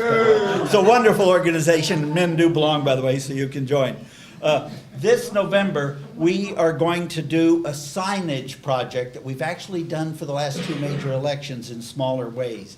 We we've gotten approval from the county election voting people. They have given us two random lists, we're gonna pick one, of the 25 early voting locations, and we're gonna target half of them. And what we're gonna target them with are huge signs that we're going to put at all of the major intersections within 1.5 to 2 miles of every early voting location. They just basically say, early voting today, and they have an arrow pointing left or right. And then the county is gonna we've requested 600 signs like that to use they gave us basically 13 voting locations. And then we're gonna have a little trail, breadcrumbs, of smaller signs with arrows pointing straight up, leading you to the early voting locations. They are nonpartisan. We're gonna go to all the city councils involved to get approval to put them in the right of way only during early voting. We need volunteers to help put them up at every location, and then take them down on the very last night of early voting. But basically, we've done that, and the target locations we've done it at have seen as much as a 40% increase in votes, and we think we can get that. But hopefully that'll change some of that dynamic. Does that make sense? It does make sense. One point to add, and this is for your interest. Early voting is non-paper. I know, It's non-paper, that's why I'm not for early voting. However, I would add, and I would volunteer for this because this would be significant. As many people as possible, and for outside the precinct, for exit polling. Who'd you vote for, please? Who did you vote for, please? Exit polling, and if there's shenanigans, Lingy, we'll get them. Well, in Yeah. recent years, has Very the important. total for the early Very voting important. increase? For the past 20 years, I have voted by a paper ballot only. I will not vote Yes. by the machine, because machines can be triggered a certain direction. And that's where he killed me in the early Absolutely. voting. Yes. Excuse me, I appreciate you running for the Republican Party, which I hate. But since you mentioned that you are independent, if you were to vote for a party, independent party, which one would you choose to be with? It'd probably be the Constitution Party of the United States of We're on the America. same page. Yeah. If I ever leave the Republican Party, and if it keeps going the way it's going, I probably will leave the Republican Party, to be honest with you, because I want to be in a party that not only speaks from the mouth, but speaks from the heart. We are constitutional, and we live and stand by the Constitution. And that's why some of the moderates in the Republican Party can't get along with me, is because I speak my opinion. I'm a thinker. I'm a free thinker. And I am dyed-in-the-wool constitutional. Don't take away my rights. I'll fight you. And I'll put a sign on my door. You know, we believe in the Second Amendment. If you don't trust us, try to come on in and you'll find out. We don't call 911 here. Okay? Would you tell the people, I'm gonna tell them about your CD, but what does the county treasurer do? And then also who can vote for you? Yes, anybody that's registered to vote in the county can vote for me, Dallas County. If you're not registered, like if you moved here recently and you're not registered, get registered now, because you have to be registered 30 days prior to any election in Texas to vote in that election. So please be sure you're registered. Do not vote by the machine, the early voting machine, but vote by paper ballot, please, okay? Huh? Say your name again. Charles Lingerfeldt, Running for, Dallas County Treasurer. The treasurer is the chairman of the bank of the county. He doesn't control the money that comes in for the county. He's I will have a conflict with John Wiley Price because I have to be subject to the county commissioners. And so I ask for your prayers there because I'm not going to take any foolishness from. Is he in trouble right now? He is, and we hope and pray that he'll be indicted. They'll open indictments in federal court and send the man. He'll have to have a trial, but I hope he goes to prison because that's where he needs to be. What is it, the current issue? The current issues, there were Against him? 4. One of them, which was money laundering. They found about $200,000 cash in his safe at his home. They called people out to unlock the safe. When they found it, then they called someone out to his house and they hauled off the safe because it had other information in there which they have found and are using. I even went down there to the U.S. Attorney's office one day back in June when we were there, and I went up there and I asked to speak with the U.S. Attorney. Of course, she's busy and can't come out, but can I speak with one of her assistants? And the lady come out, and I said, "Are you guys afraid of John Wiley Price?" I introduced myself and told her who I was, and I said, 2 years ago, you went and went into the home of legally and found information in his home, and you've done nothing about it yet. And all her answer was, "Sir, I can't comment on an ongoing trial." But I said, I hope you do something because the man has been a criminal for 27 years and has developed a criminal network in the county, and nobody's, it appears to me that everybody's afraid of him. Now, get on the ball and let's get something done. So, It's a matter of legal record that he was a rapist, and it was on the book for 3 or 4 years and it went away. A rapist. But he's getting away with a lot, and why? yes. And Mayor Laura Miller, I knew her quite well. And I supported her. She was a Democrat, but she was a strong bookkeeper and could go in there as mayor of the city of Dallas and get some things done that we needed to get done. And so I told her that I would vote for her and I would support her before her campaign. And then she was stalling right after 2001 when we needed a resolution passed from the city promoting the National Day of Prayer. And they were afraid that we would be giving, they were afraid of this separation of church and state issue, and they didn't want to create any ill feelings with Muslims or anybody else that was living in the city or the county. I called her up one day and I left a hot message, and she called me back. And she says on the phone, I could tell I was on the speakerphone, and she says, "Mr. Lingerfeldt, what can I do for you?" And I said, "Well, I want a resolution for this National Day of Prayer, and you guys are dragging your heels." And she had the city attorney in the office with her. Said, "Well, what disturbed you most about it?" I said, "Well, we've been down there and we've signed paperwork, we've asked for it, and you guys are just dragging your heels. Now, I want it, and I want it within 24 hours. And so she said, "We'll get you a resolution." And she said, "Now, I want you to know, Mr. Lingerfeldt, that we don't want to offend any Muslims who live within our city or our county." I said, "We're not going to offend anybody. This is our right. We have the freedom to stand down there and have a National Day of Prayer and pray for America and pray for the city and the county." She said, "I'll get it to you. It'll be done. You come down tomorrow morning and you can pick it up." I said to her, "Ms. Miller, you know I supported you in your campaign, and these people don't see like we see. We worship the God of Abraham, Isaac, and Jacob," because I knew she was Jewish. And they just don't pray like we pray. She says, "Well, I agree with you, Mr. Lingerfeldt, but I got it done. I'm not afraid of anybody. I'm not afraid of John Wiley Price.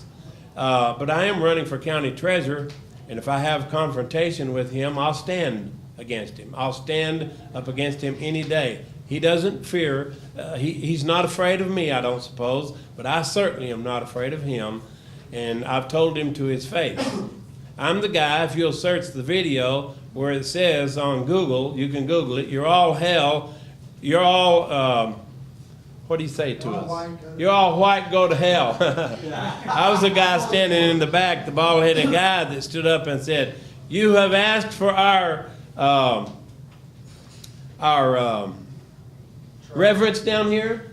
Respect. Respect. We have given it. We demand some respect from you. And that's when John Wiley shouted out, you're all white, go to hell. And it was almost a fight down there that day. But anyway. But you didn't get banned for 6 months like I did. Remember what I said? I said, Mr. Price, whose court is this? Yours or we the people? Mr. Price, whose court is this? Yours or we the people? Banned for 6 months for asking that question. Oh, you're kidding. Yeah, and then I was banned for a year because I said, is this about live free or die bold? Is this some vote fraud going on here? Then they banned me for a year. I was down But there he's when been the... there. He's been right facing the demon Price. Excuse me, I'll use that term. Yeah, they hauled him out, picked him up and hauled him out. I was there that day. Right. We've gone down there. I've been going down there since 1998, speaking ever so often at the County Commissioners Court.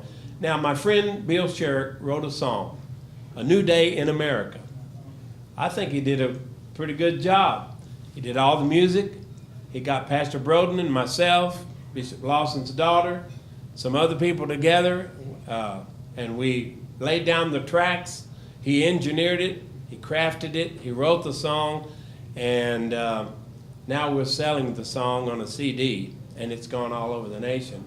And it's on radio stations, and we're hoping to play it in every senatorial district meeting and the state convention this year. It's a unique song, just sells for $5. The $5 goes back to Bill because, and I'm just a promoter.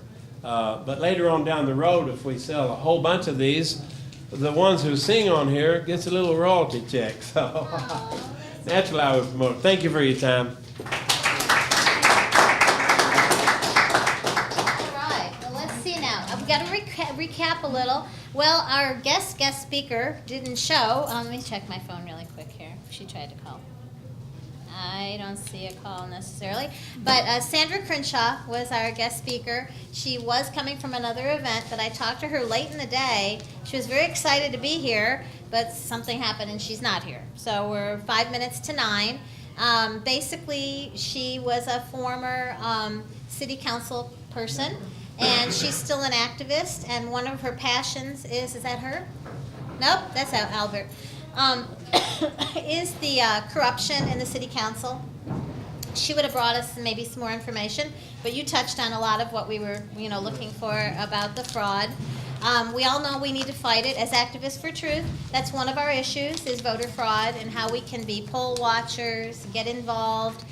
There's a group that's called True the Vote, and he came and spoke here talking about a plan of how you can be trained to see what's going on, and how you can report. Even election judges and associate judges and clerks, you're needed there because you can eyeball and you can see corruption. So, and I want to also, yes, so that's that, and we're going to be moving forward on that. And the city council we'll be visiting them again after the meeting of the 20th. So we'll talk about that on the 20th, and this is for getting. Hi guys, hi. This is for getting fluoride out of the water. So, and there's, okay, so, well, I don't want to go there right now. What I do want to go there is about Richard. Like I say, Richard's talked to us before several times about his event of going to the city council. I hardly ever need a drink, but I need a drink today. About going to the city council. Now, the way the city council works, which we know very little, but we know some of the procedure, is you have to sign up for it. You have to get your name on the list. Now, since the last time when we went, we all went in the afternoon. There were 5 of us that went, and we waited all day for our 3 minutes, We have now learned that it's better to go in the morning because you get in and out between 9 and 9:30. okay? So Richard wants to see who will sign up. I'm gonna have him address it again, but I just wanna lay it out here. Because we'd have to get our names in sooner, by the 16th, is that right? To be there on the In other words, 22nd? every Thursday morning, after a city council meeting, whether it's a briefing or an agenda meeting, Right. 8:15 in the morning, it's a land rush. You get on the phone. And you can also email at the same time. because Calling the day before. The Thursday after, the Wednesday. City council meets on every Wednesday, 4 times a month. If it's the 5th week, they don't. So you're in the agenda, which is the big horseshoe briefing, agenda briefing.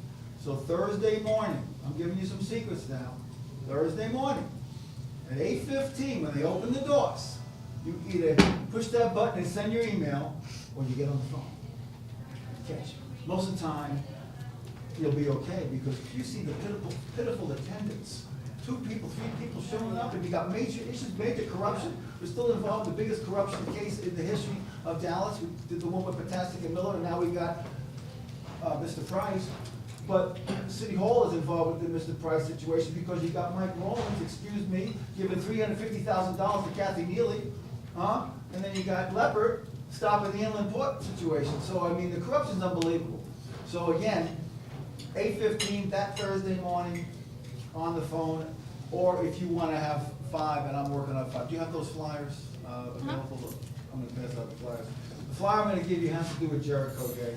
I pretty much have the Would you 5. do me a favor, would you stand up here? Because the photographers are always like, No, and okay. talk to, stand over here, and the microphone is there. There you go.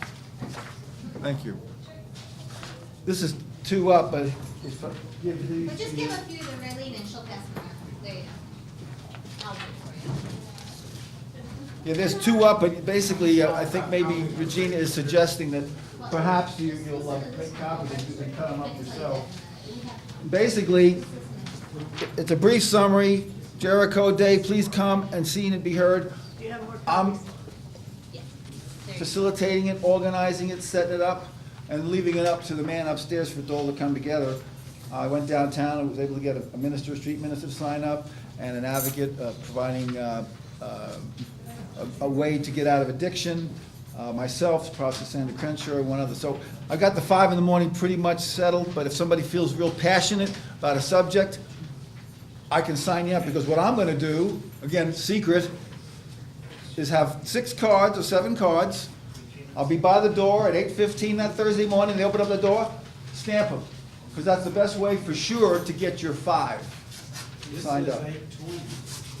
Well, I put 8:20 because I cheated. I want to give myself 5 minutes. I'm bad. You caught me. You're a smart man. And I'm being honest because he's watching. He's watching, all right? So hopefully it'll come together. We'll have it in the morning, in the afternoon, and there's a street minister that has 300 people down across the street from the bridge every Sunday, giving food and hygiene kit, plus at Thanksgiving Square. We want people to come out that know what's going on, that want a better way, provide, not just complaining, but what is the better way? The better way would be, number 1, Mr. Treasurer. Okay, here it is. It's a matter of fact that the county spends $45 million a year in jailing the homeless, approximately.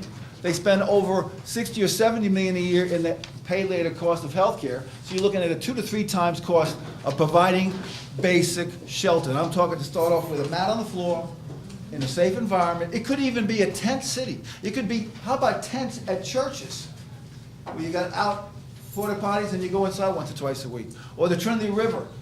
You got tents. It only floods twice a year, although they'd like probably it to flood once the campus down there, let's get rid of them. Or Mr. Caraway, let's put on buses and get him out of it. Don't get me going on Mr. Caraway, who is a black city council member. Mayor Pro Tem. He used to be. They demoted him because of his thing with Vic and all the other, look at me, Mr. Caraway, okay? He's betrayed the black community. You got blacks that betrayed the black community, Hispanics that betrayed the black community, and then you got the all caps white man. There's not an all caps white man here, I don't believe. 5 or 10% that betrayed their own, they don't care, and they'll get those to serve them for money. So if you feel in your heart, you want to be there in the afternoon at 1 o'clock, it may start at 1:05 or 1:30 or 2:30 or maybe 3 o'clock to speak in the afternoon. That's why it's more convenient to speak in the morning, but it's only 5. At the county, it's unlimited, and you're only hanging around an hour and a half. So each venue is different. So thank you very much, appreciate that. Pray for us, if nothing else. But bring your horns with you if you want to be involved. Joanne wanted to ask you a question, and then with this, get with Richard, because he has cards, if anyone wants to sign up to speak about this. Afternoon, I'll sign you up right now. Okay, and For the then afternoon between speak. now I and got cards with then, me, too. we'll also Go have see. another meeting. We're gonna meet next Monday, and we can talk a little more about what it is that you would be saying during your 3 minutes and stuff like that. So don't get too Can I thrown say off guard something, here. please? Yes, Richard's doing all the work for us, and he leave on social security or whatever. If he can find to contribute something for him to continue to do what he's doing, it would be greatly appreciated. Thank you. yeah, printing costs, there is a lot of costs all the time. If you want to take this to a copy center, it's set up. This is like, he was in charge. Copy them, have them cut them, and just pass them around.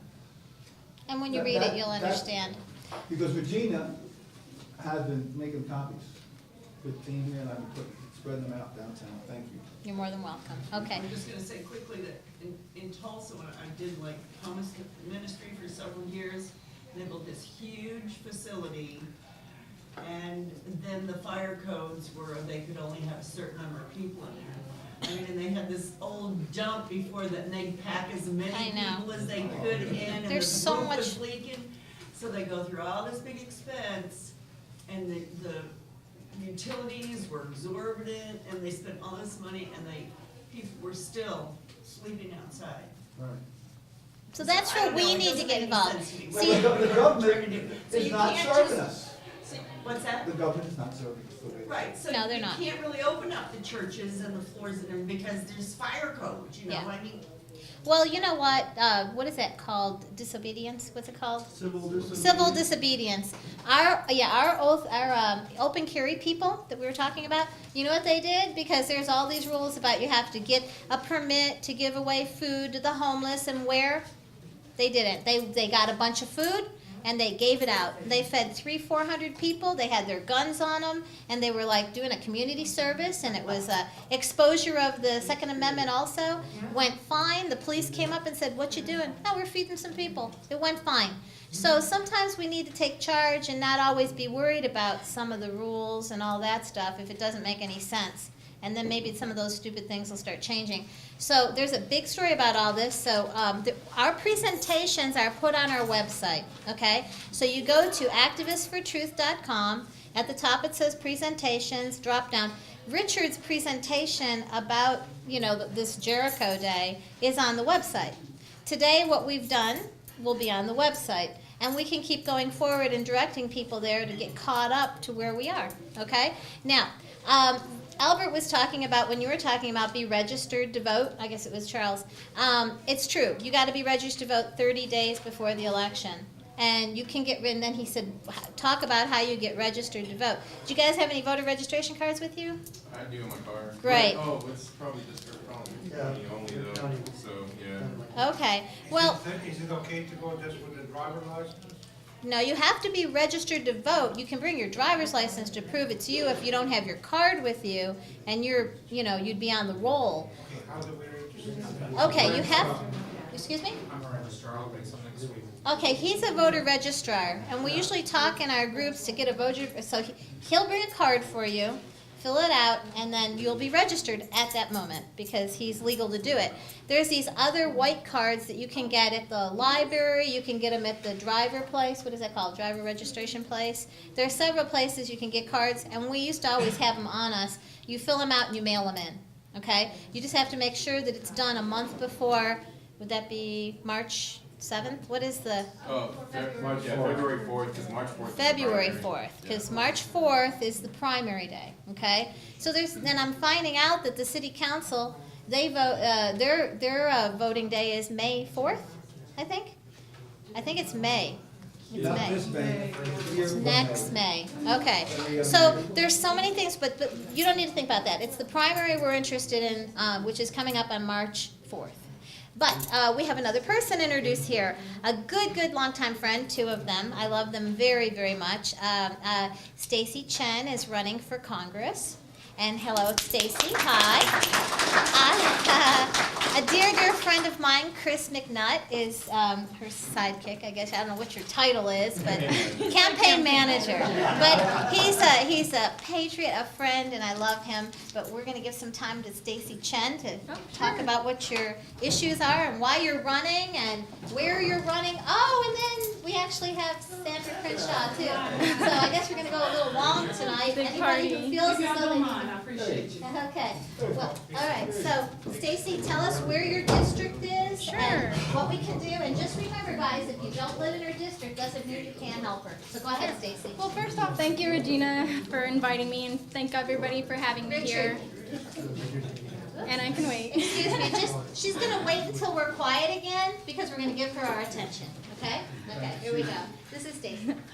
Hi, everybody. My name is Stacy Chen. I'm running for the Texas House of Representatives in District 66, which is in Collin County. It serves mostly West Plano with a small section of the far north Dallas. Really, what got me activated and really involved in politics is, sitting on the sidelines and watching our country go down the drain and realizing that, sitting at the side and watching it and yelling at it isn't actually going to do anything. I really had to step up and actually get involved and get active. And so I'm, really happy that, I'm seeing a lot of familiar faces in here that, we've worked together for some time previously on, presidential campaigns and local campaigns as well. But really what I'm trying to do is I'm really trying to start a different type of conversation that's going on in politics. One is to get a lot of more young activists involved. A lot of us have become very disillusioned with politics, and I'm pretty sure a lot of y'all have as well, but started to realize that we have a voice, we need to step up, and we need to get involved.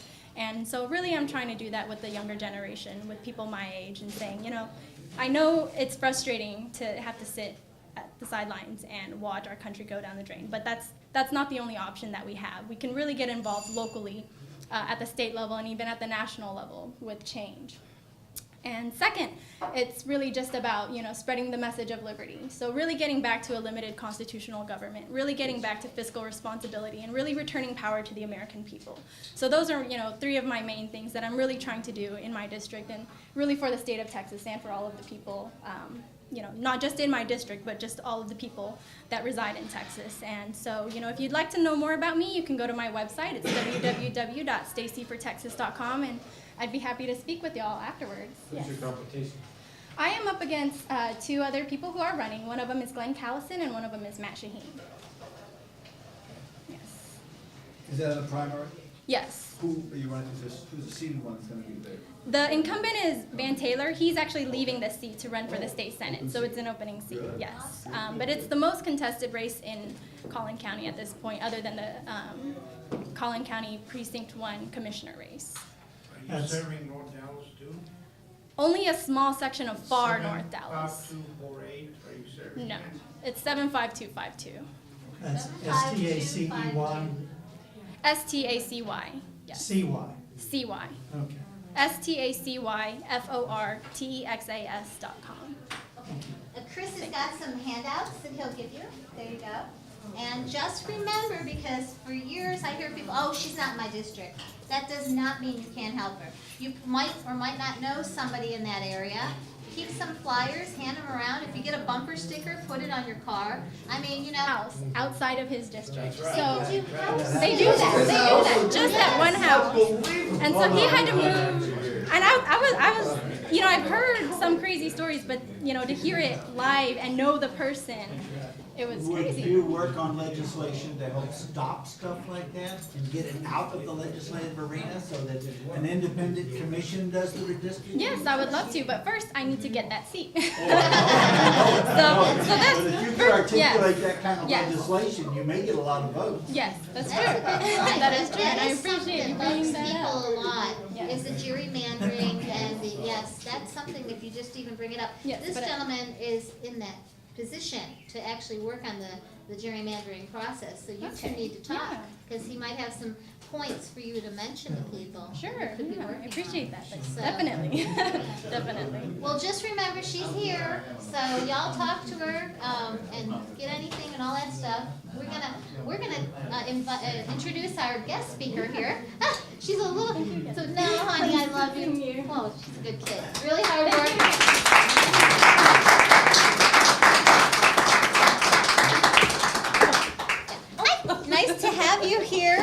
thank you. Richard might want to say a word about you also, but we are. Oh, let's not waste the time. No, we'll waste Richard's the time. gonna say. All right, I'm gonna please say don't. something. He'll talk too much. He'll talk about his thing on the She 22nd. talks more than I do, but whatever. No, Sandra Crenshaw is an independent black activist in Dallas, Texas, and that's saying a lot. Independent black activist. She goes down there and confronts black city council members who, in my opinion, does not represent her constituency. She goes down there in front of John Wiley Price as a black woman and confronts him. God bless you. All right, thank you very much. Happy New Year to everybody. Thank you. How many of you were able to see the Nelson Mandela movie over the holidays? Anybody get to see Nelson Mandela? The documentary? The document. Well, it was a movie about Nelson Mandela. It was another actor who played the role, but at the end they showed a clip when he was explaining to the South African government, who were saying, please, we can't let the country tear up, kind of like the Civil War and Lincoln's plea. And he said, and they showed clips of them, rioting and throwing rocks, the Africans there. And so he said, it is going to be a challenge to try to convince my people that they can earn their freedom by making a mark. By making a mark, that they can earn their freedom. And of course, they had faith, and he asked them to go out there, and they were able to get some advances in democracy in South Africa.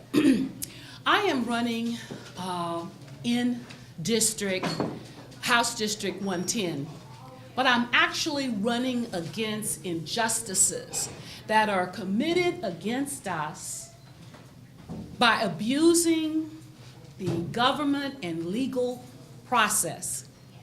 I have been a civil rights activist for 40 years. I moved to Dallas in 1974. And so this will make my 40th year of trying to improve the quality of life of African Americans and my own personal neighborhood. I live in South Oak Cliff. All right, so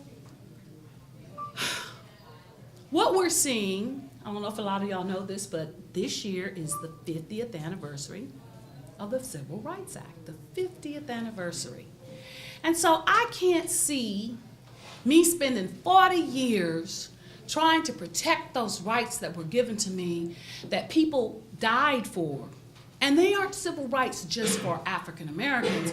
They're your civil rights, the right to freedom of speech, the right to assemble, and the right to petition your government without fear of reprisal and retaliation. The right to have privacy in your home, people coming off in your home. And yet we see every day. Now guys, I hope you don't think that the New Jersey traffic gate is an isolated incident. Okay? This goes on all over the country. All over the country where dissidents are being retaliated against for exercising their speech. I am so glad that Mr. Bentzen is here. Mr. Bentzen and I met on the trail for doing redistricting. So the greatest platform that I have in this year's race is my opponent, ran for the open seat that Barbara Mallory vacated to run for Congress. And it was a decennial year. So in the decennial years, you do your redistricting. Now, the purpose of redistricting is to protect the one man, one vote right, so that all of the state house districts, all of the single member districts, the city council districts, have approximately the same amount of people. Then the Voting Rights Act and various sections of that act also said that you could redraw the lines to give minorities the opportunity, didn't say that they had to be elected, but you could use redistricting to kind of put like communities together in hopes that the minorities would be able to elect people of their own choosing. And so, therefore, there have been several lawsuits in the state of Texas, in the South, including the state of Texas, against this Voting Rights Act, saying that we're now post-racial, and we've seen cases where, particularly in the Hispanic community, you will draw a district for them, and we did that here in Dallas, and they weren't able to because they were not citizens and thus ineligible to vote. Okay, so in Dallas, what we did in redistricting in 1994, the African Americans committed that we would not run a Hispanic, not run a black in a seat that was drawn for Hispanic. This year, Bill Bentzen and all of us got out there very hard, and it's a very tedious job. And I teased Bill, I said, Bill was going through, and every dot on that map that showed that it was a Hispanic surname, he was doing them deals, trying to draw it. But Bill doesn't like gerrymandered districts. He doesn't like that. Doesn't look nice to him. And so he would always try to draw them in a straight line, which means going down a street or following a creek. And those are some guidelines for redistricting. That the voting tabulation districts are done. You try to keep, because you don't want somebody on one side of the street and one side of the highway to be in one district and the other person be in the other district. So what you try to do is you try to, have some boundaries. You don't want to go and get your next door neighbor and they be in one district, and understand what I'm saying? So you use some natural boundaries. All right. So what we have seen throughout the country, guys, throughout the country, every time there's redistricting, the Republicans try to draw the Democrats out of office, and the blacks try to draw the whites out the district, and that has a little bit of validity, because when you look at defining communities of interest, it could be that if everybody in that neighborhood votes Republican, that's a community of interest. That's an identifier. If they're all African American or all Democratic, that's a common denominator. So you can do that. But when you look at these maps at the end of the day, you'll see these little wiggles. They go up there. You know what that's for? I don't like so-and-so. The teacher gave my kid a bad grade, so I'm gonna draw them out of the district. Go in and take your house, okay, and leave your neighbor on this side and that side and just run a little line just to pull you out. And oftentimes along the way, everybody that lives behind you. That is not fair. That serves no government purpose, okay? It serves no government purpose, because when you have those little lines to do that, guess what happens? Dallas County taxpayers have to pay a cartographer to redraw the maps. You have to have a polling place, an election judge. You have to pay for the polling place. You got to pay for the election judge. And then you have voter confusion. Because if I live here and my next door neighbor's in another district and we go to the same polling place, you also have to print different ballot styles. But more so than anything else is that when you take a community or a voting block out of a precinct and out of its community of interest, you dilute their voting strength, which was what the whole purpose of voting, the section, what is it, section 2? I mean, not section, section 5 of the Voting Rights Act was to put like communities together so that if you had a bad elected official, you could put them out of office. So bad politicians who don't have time to take care of your interests because they've taken so much money from the special lobbyists and the special interest groups that they take so much money to from people, they don't have time to take care of your interests. Because they got to take care of big business interests, and that's the way they vote. You dance with who brung you. So now, all over the country, what they're doing now is splitting up precincts and splitting up neighborhoods and getting together with the person next door. And I don't like Bill, and Bill's a troublemaker, see? So I don't want Bill in my district. Okay, so y'all all get the picture on that, okay? Now, Representative Rose, freshman state representative, was appointed to serve on Texas Can Development Board. Now, the Development Board is the board that raises funds. So she's supposed to use her influence as a state representative to go out and get funds for this school. Now, how many of you know what Texas Can is? It's an alternative second chance charter school for kids that either have been kicked out of school, have behavioral problems, teenage pregnancies, criminal records, and they don't want to just go get a GED. So this particular Dallas Can wanted to put, or has a planning, an SUP application before the city of Dallas, okay, to come and put one of those schools right in the center of a neighborhood, which was an old elementary school. And you know that elementary schools, it's okay for them to be in the neighborhood. They're put in the neighborhood so that you can walk them to school, you can watch them. The people in the neighborhood, they're looking out for the little kids that are trying to walk home.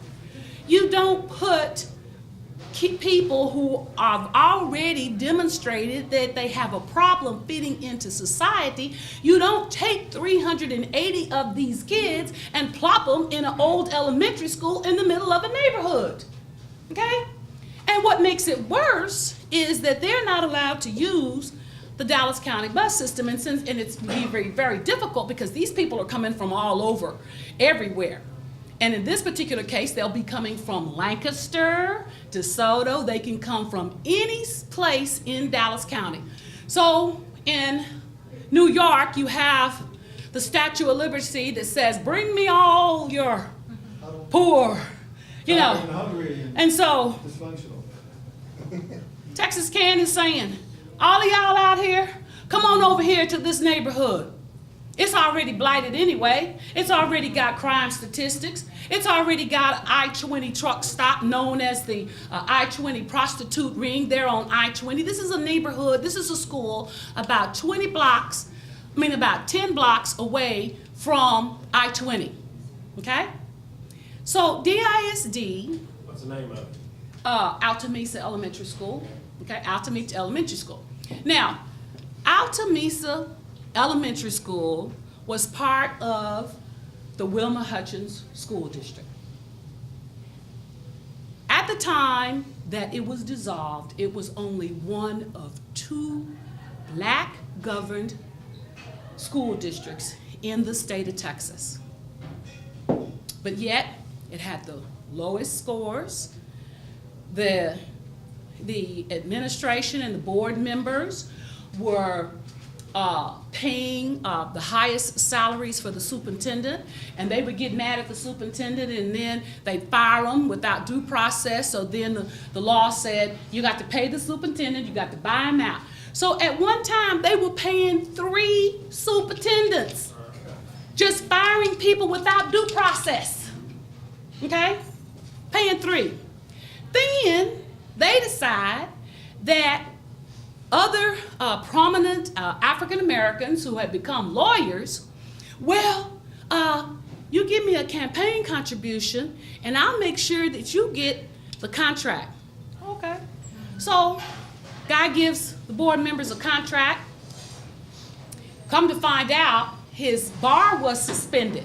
So they were paying him $200,000, paying for him $200,000 to be the district attorney, the attorney for the district, paying him $200,000, paying him $60,000 for a secretary, because they said he could office out of his law office instead of, using the building that they were already paying for. Oh, yes, sir, it gets worse than that. Is it Now, possible because- his name is Royce West? No. Royce did worse. Royce did worse. That's why he walked out on me today, okay? Royce is a senator. He serves on the education committee. He is a lawyer and a graduate of Wilma Hutchins ISD. A graduate of Wilma Hutchins ISD. So what Royce West did, he decided to go in the tax collection business. So when everybody else went to consolidation of your taxes, Wilma Hutchins gets a tax bill from Lineberger, okay? But the ISD gets a tax collection bill from Royce West. Now, because it is a very low income area, it consists of rural cities like Wilma and Hutchins, and a government turnkey, the largest Dallas housing projects in there, they have very, very little income. So what they could not do was waive their homestead. So here with these senior citizens that over 65, they would pay their bill to Dallas consolidation, and then they would pay their bill.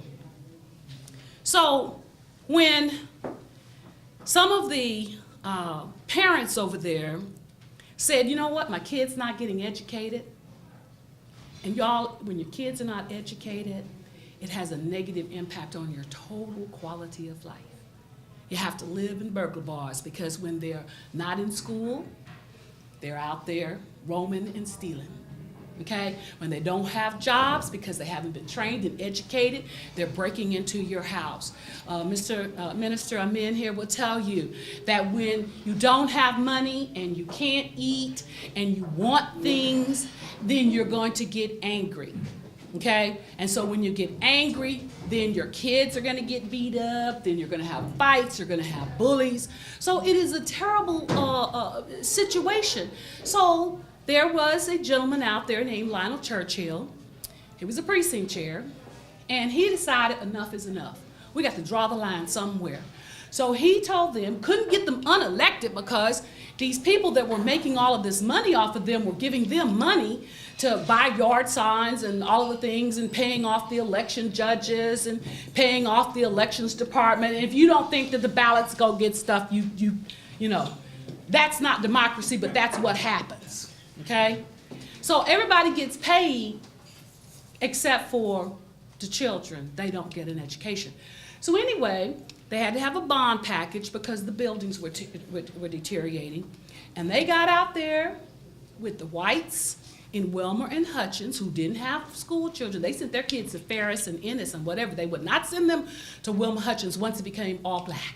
And that's really sad and hardens me because we worked very hard to get black people the right to sit in office.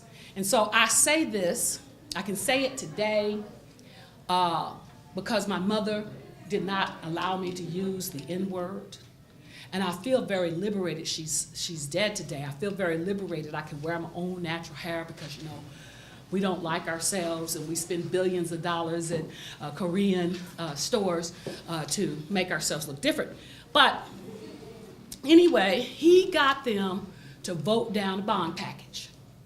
Then, because they were up for accreditation, they had to have another election to get authorization from the taxpayers to increase their property taxes. They were already paying as much property tax as Highland Park. Do y'all hear me?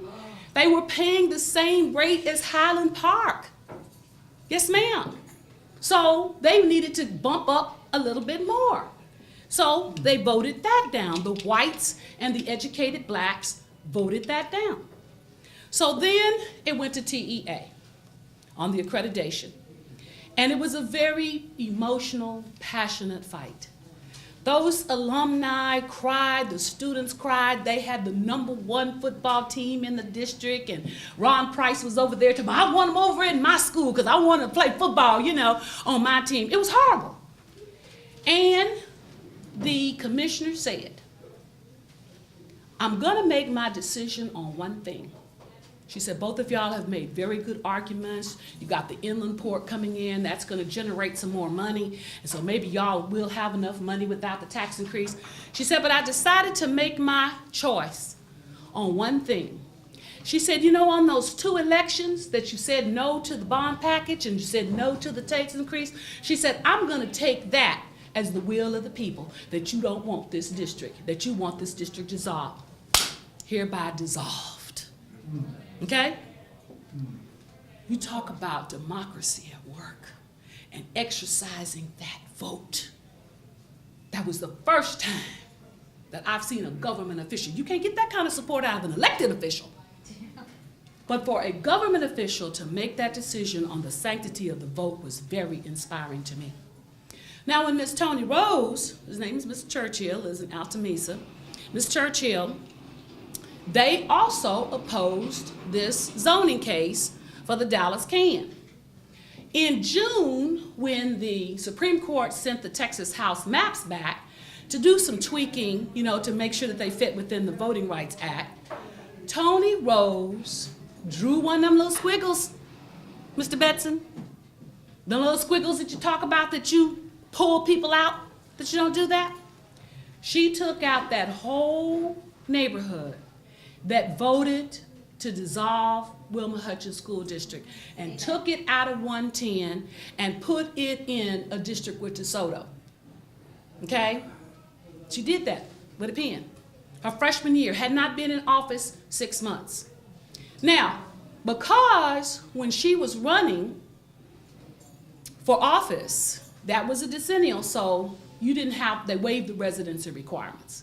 But the requirement is that if you win, you have to move into the district, okay? So if you win, you have to move in the district. You must, to hold office in a single member district, you must reside there.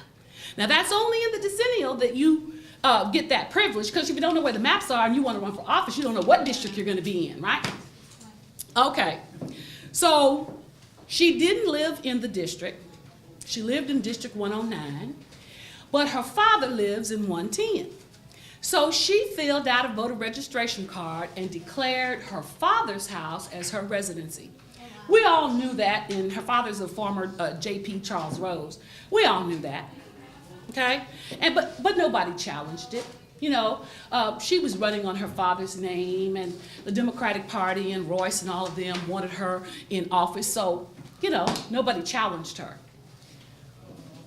But when she dug that ditch for Mr. Churchill, and she drew herself in the new district, she didn't realize that the new district doesn't take effect until 2015. She ran for 2013. She is the representative of District 110 now. She keeps that seat until January 1, 2015. The maps are for the year ahead. See, that would like Mr. Atkins, when he was running in 2013, if he had moved his house out, he would have had to vacate the seat and run. He could run. Now she can run because she drew a map and made her residence legally in 110, but for 2015. So therefore she did 2 things. When she drew Mr. Churchill out with evidence that he had voted against Texas Can, for which she is on the development board, and because he voted and led the charge to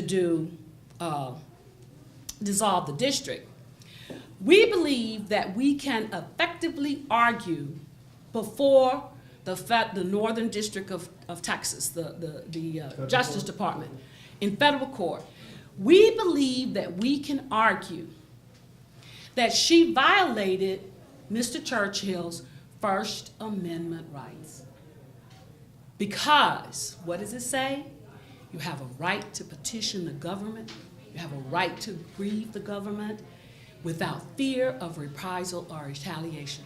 How would you like it if y'all speak up and the next day your whole neighborhood is put someplace else, and then you feel bad because all the other people, you can't represent, you know, don't have any clout for your whole neighborhood just because of what you did, okay? So We have some thoughts on that. If you were the judge, would you say that that's clearly a violation if the violation is? Now, the state and government officials have, judges have sovereign, some people have absolute, employees have qualified. So the first thing Representative Rose, as an official of the deal, is going to say, well, I had immunity. You can't prove that I drew him out of there for retaliation. That's subjective. Can't prove that's why I did it. But what we are asking the judge to ask her, what was the government interest in doing it? Where did you help the government? The Texas legislature, several years ago, Bill, decided that we had too many precincts. So it used to be that once a precinct had, like say if you have a new housing development, and once they reach 3,000 voters, you can take that precinct and split it because it's got too many people in there. Well, they raised that cap to 5,000. You know why? Because splitting precincts, what does it do? It causes voter confusion. The county got to pay for the cartographers. You got to pay for different ballots. You got to hire different election judges, and you got to have different polling places.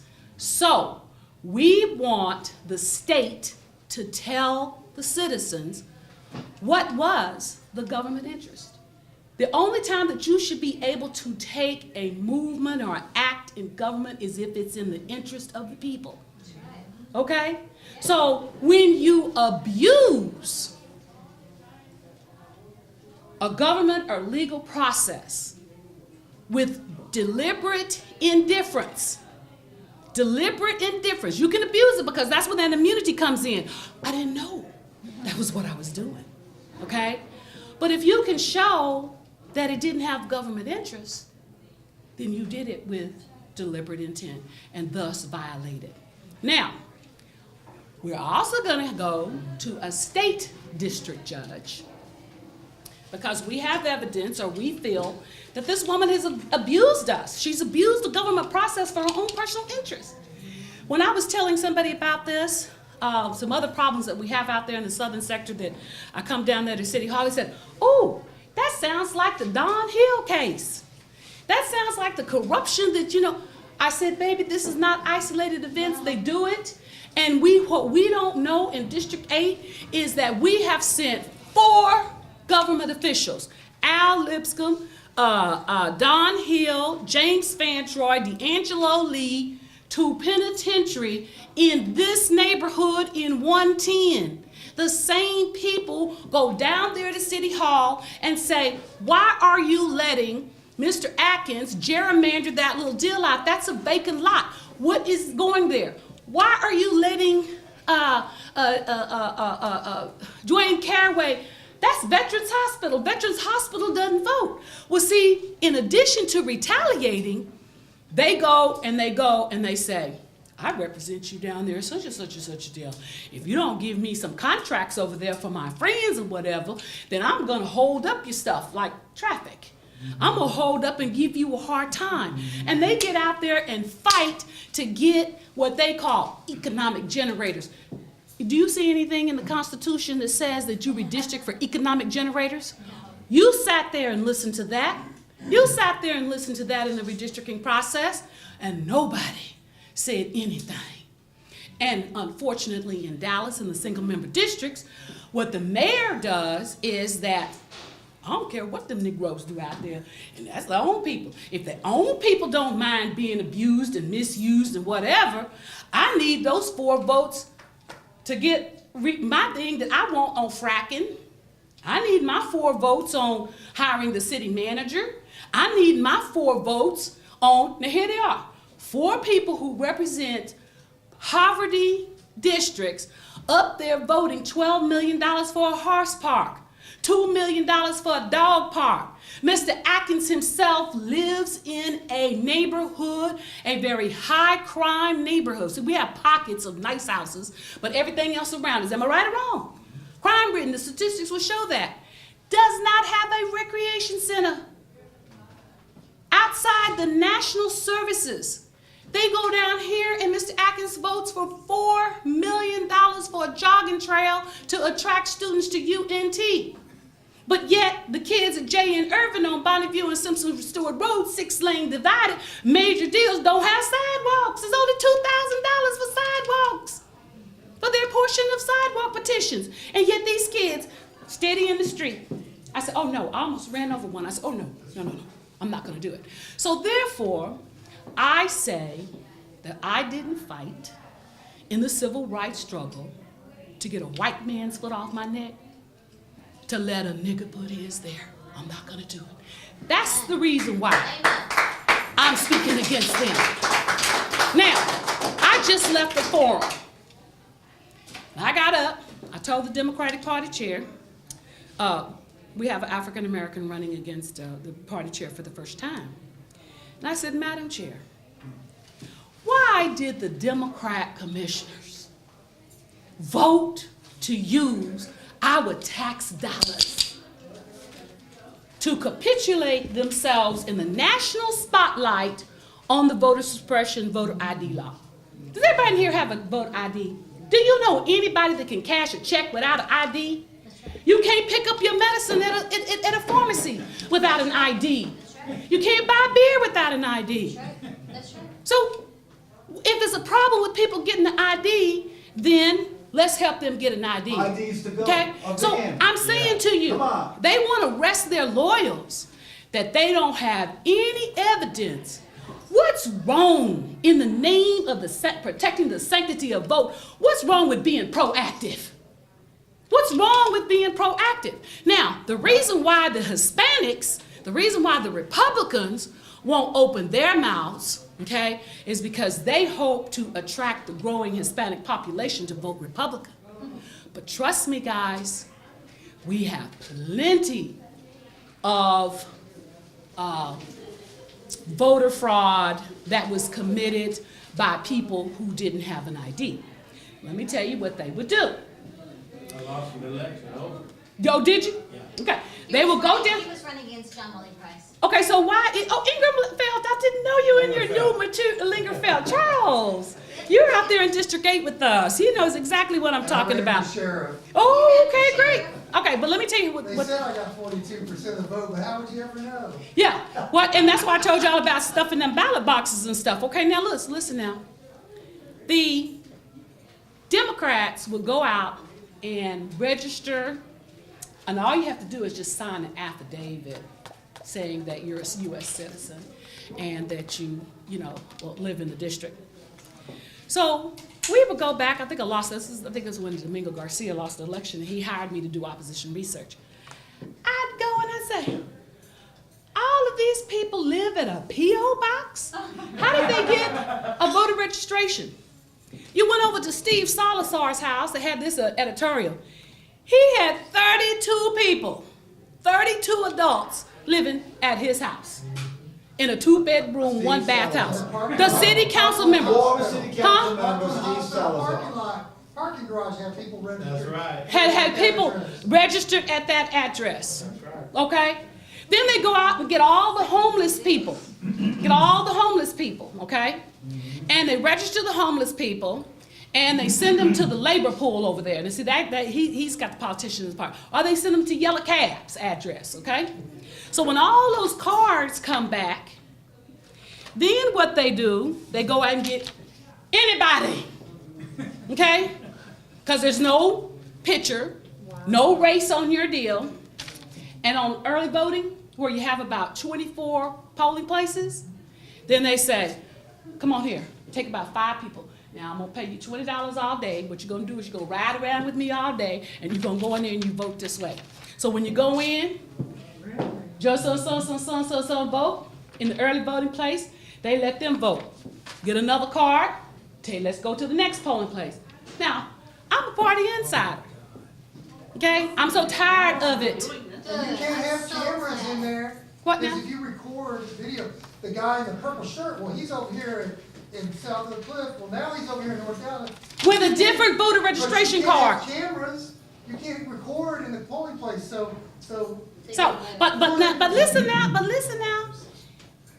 They want to say that there's no evidence of voter fraud. Okay, so what? What's wrong with being proactive? What's wrong with being proactive? Yes, sir. LBJ had people registered who were living in cemeteries. Yeah, but that's a traditional story about voting dead people. Yeah, we vote dead people, vote people that were in jail, go down there and get the names and register them to vote, use their names and birth dates to get people to register to vote. How can we be proactive? What can Well, we do? proactive, I love what he says when he says, that Einstein said, but I didn't think it was Einstein, that said that there is evil in the world. Yes, I agree. And it's for good people to do nothing. It happens And to say because that- good people do nothing. Do nothing, okay? Yes. And I say it a different way, for evil to exist is for good people to do nothing. Right. So Charles knows this. If I get out here and I say, y'all, I'm just not gonna have it. Now, come on now. You know, this is just ridiculous to go out here and rob these people who, particularly my people. Now, how many of y'all, when y'all get ready to fix your automobile, go to a doctor to fix it? Do you go to your beautician to fix the automobile in your car? No. What you do is you try to find a mechanic that you look to see if they're trained, if they know what they're doing. If you see a whole bunch of cars out there that aren't repaired and whatever, you might want to think a little differently. You want to find someone that, you know, can work within your means and whatever.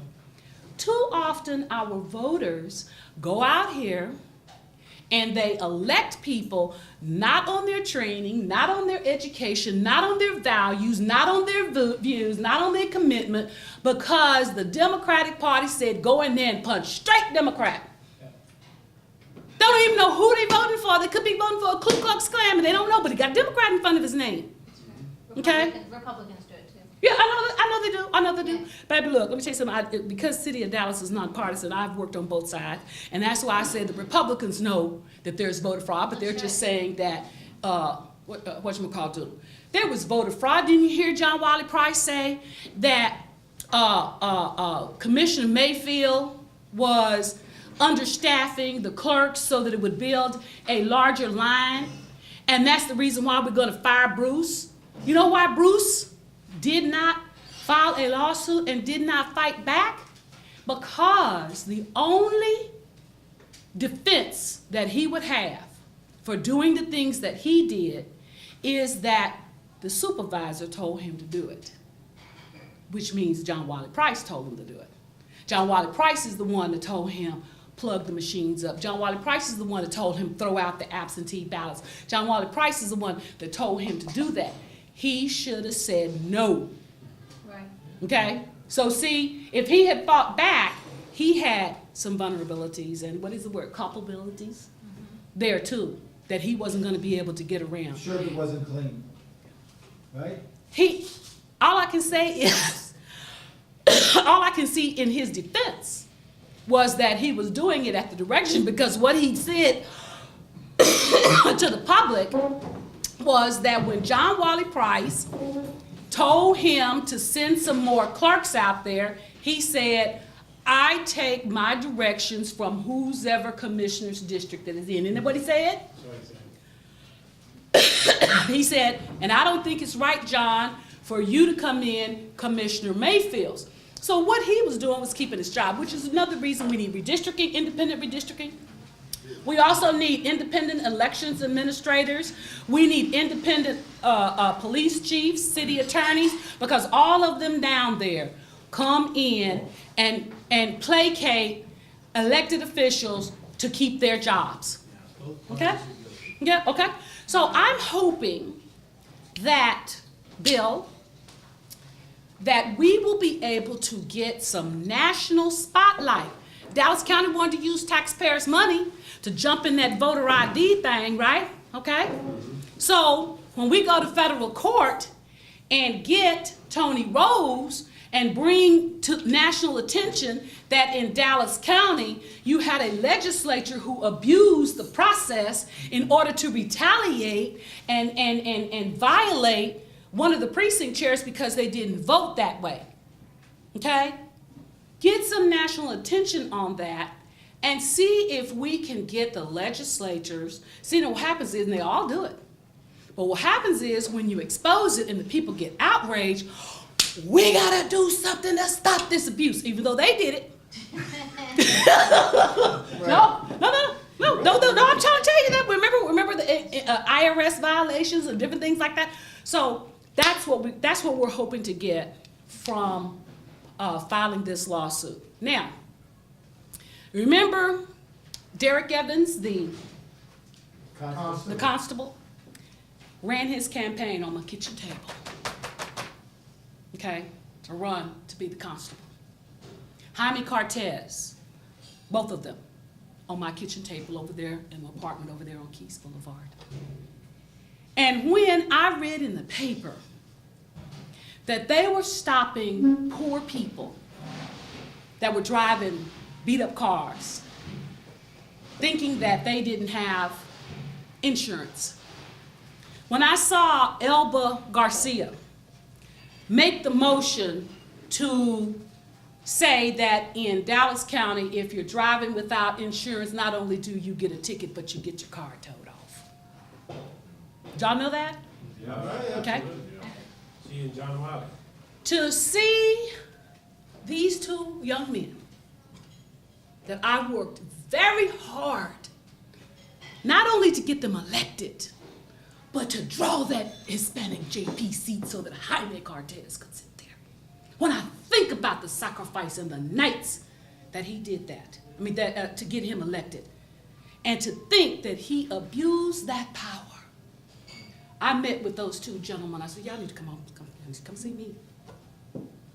I said, just be glad that you didn't tow my hootie off. My hootie that I have to take my children to school in. My hootie that I have to go to work in.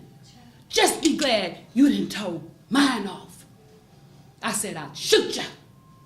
I would have shot you for doing something like that. And the reason why I would have shot you is because of the sacrifices that we put you down there. And do you know what you hear? Because I know you got to hear it if you follow any of these corruption cases.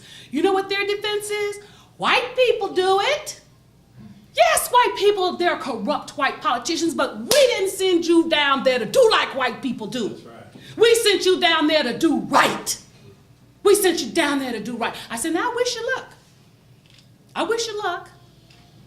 I'm giving you a presumption of innocence, but I don't know how you're going to explain this. Well, what happened is, you go down there, just like Bruce Sherbert, their only defense is that Commissioner Price told them to do it. See, he gave them the authority to collect traffic. He is the one that introduced them to the person with the tow truck company. John Wiley Price introduced them to them. Oh, you didn't know that? Oh, yeah. They were all getting kickbacks. Do you know what they were getting? $25 a car. 5,000 poor people in their district, minority people in their district, more than major cities. Cars were being towed off. Y'all didn't hear about it? And then they were being towed to a tow truck company that was not commissioned by Dallas County, so Dallas County wasn't getting any income off of it because the money was going to the tow truck company. Sandra, we're going to be winding it down. I want to ask this question. It's a big question. I got an answer, but I want to hear your answer. Why hasn't John Wiley Price, after 2.5 years of the FBI grand jury investigation, why hasn't he been indicted? Well, what a lot of people are not aware of is that politics controls government, okay? And prosecutors are the most powerful, whether it's a DA or a U.S. attorney, they are the most powerful seat of government in America. You know why? We're the only democratic country that gives full discretion of whether or not you indict and prosecute to the DA. Full discretion. You could have killed somebody. If the DA don't want to mess with it, he doesn't. When James Fantroy stole that money from Paul Quinn College, we went to Bill Hill, the DA, and he said, no, I'm not going to do it. I'm not going to prosecute it because, see, then I got to run for office, and then the natives will all get upset, and they're going to holler and say that I'm discriminating. So Sarah Saldana barely, she had to fight to get her nomination because all of the blacks, Don Hill and Eddie and all of them, said that she was discriminating and picking on black people, that white people do public corruption, but they only pick on black people. Prosecuting attorney on the She Hill was case, she was the prosecuting attorney. She was an assistant U.S. attorney, Sarah Saldana. So when Sarah, who happens to be from my hometown, Corpus Christi, when she threw her hat in the ring to become Barack Obama's nominee, the black Democrats that helped him get elected go say, oh no, she's prejudiced and whatever. So I said, Sarah, now, I think that's wrong for them to go against you because you prosecuted and convicted a black person. I said, but now, come on now. You subpoenaed 100 black prominent officials in this city, including Eddie Bernice Johnson. Do you really think that Eddie Bernice Johnson is going to support you? See, that's the part about not knowing how to play politics. Is she went out there law and order, but then she subpoenaed 100 prominent people. Zan Holmes' wife, they played 30,000 hours of tapes. They just embarrassed everybody, put a stain on. This is for the Hill case, not for the Price case, is that right? On the Hill case. The Hill case. So now, John Cornyn and the Republicans said, oh no, she's gonna get it. No, she's gonna get it. So all you gotta do, now let me tell you something. I don't know what your party persuasion is, but Barack Obama gets more money out of Republicans in North Texas than he does anywhere in the country. Did y'all not know that? We got 400 major corporations here.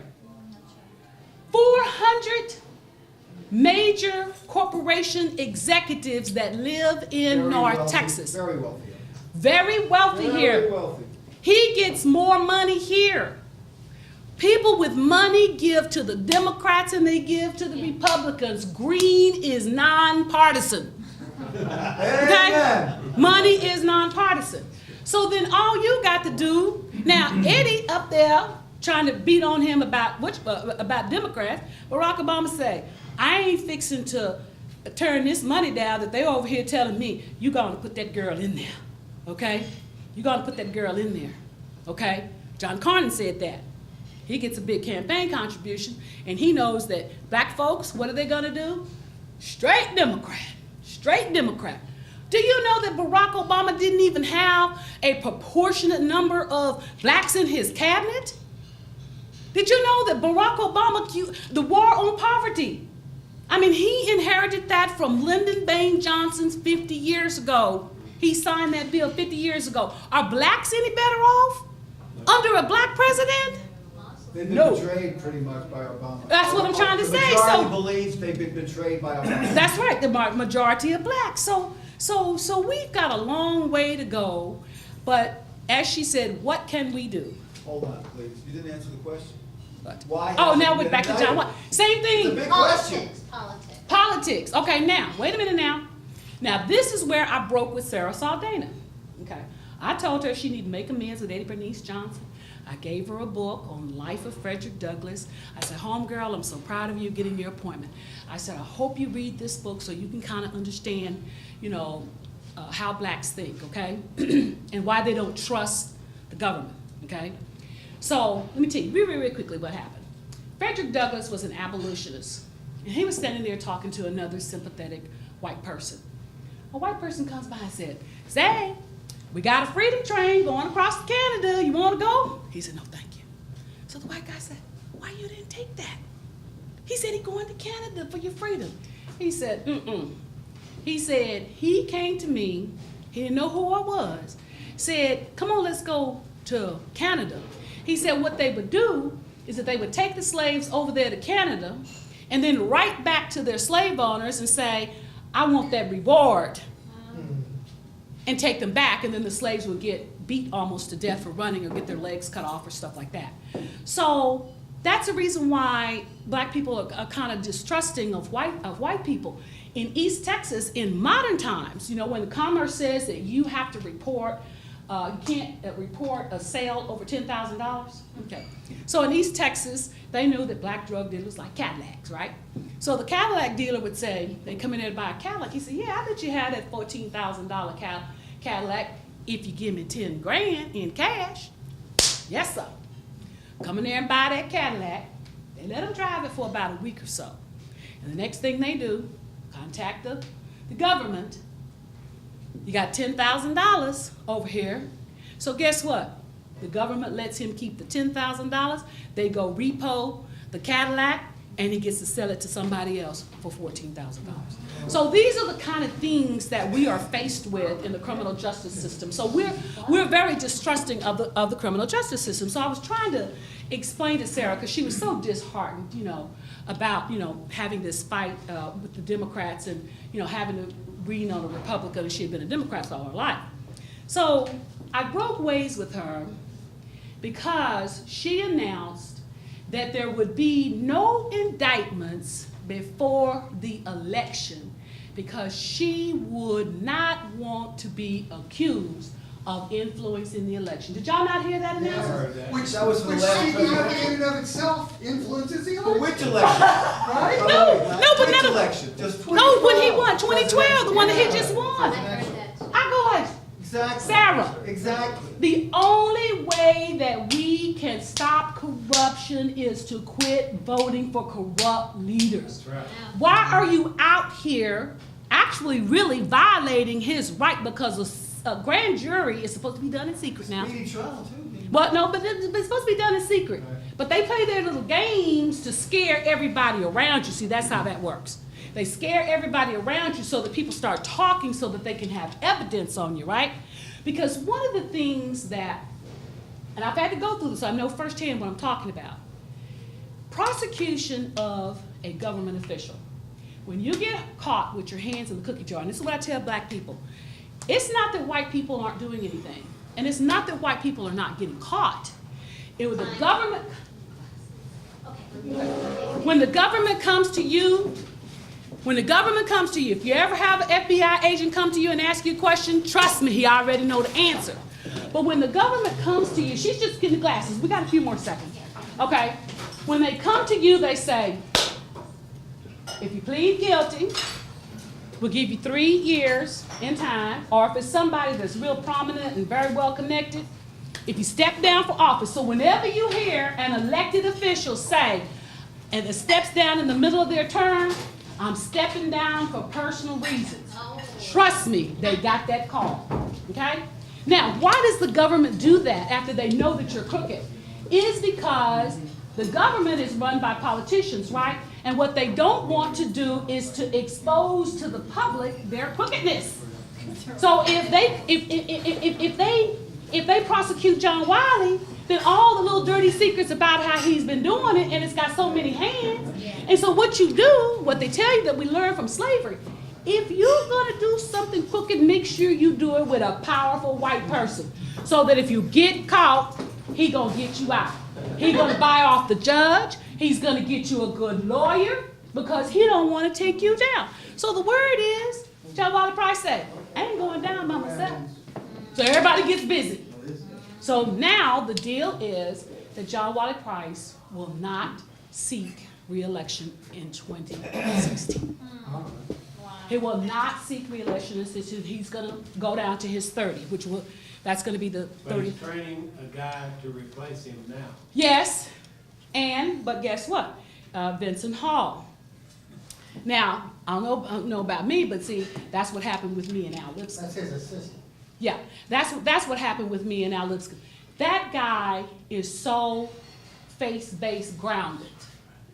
And after this experience, because remember when they said, listen to this guys, remember when they said there was $200,000 that was unaccounted for in John Wiley Price's safe? Yes. And then they said, oh, headlines, we got somebody that's gonna come forth and say that that was the money. And then they turned back around and said he withdrew. You know why? Because they said, oh, That's your $200,000? Yes, sir. That's $200,000. I don't see it reported on your income.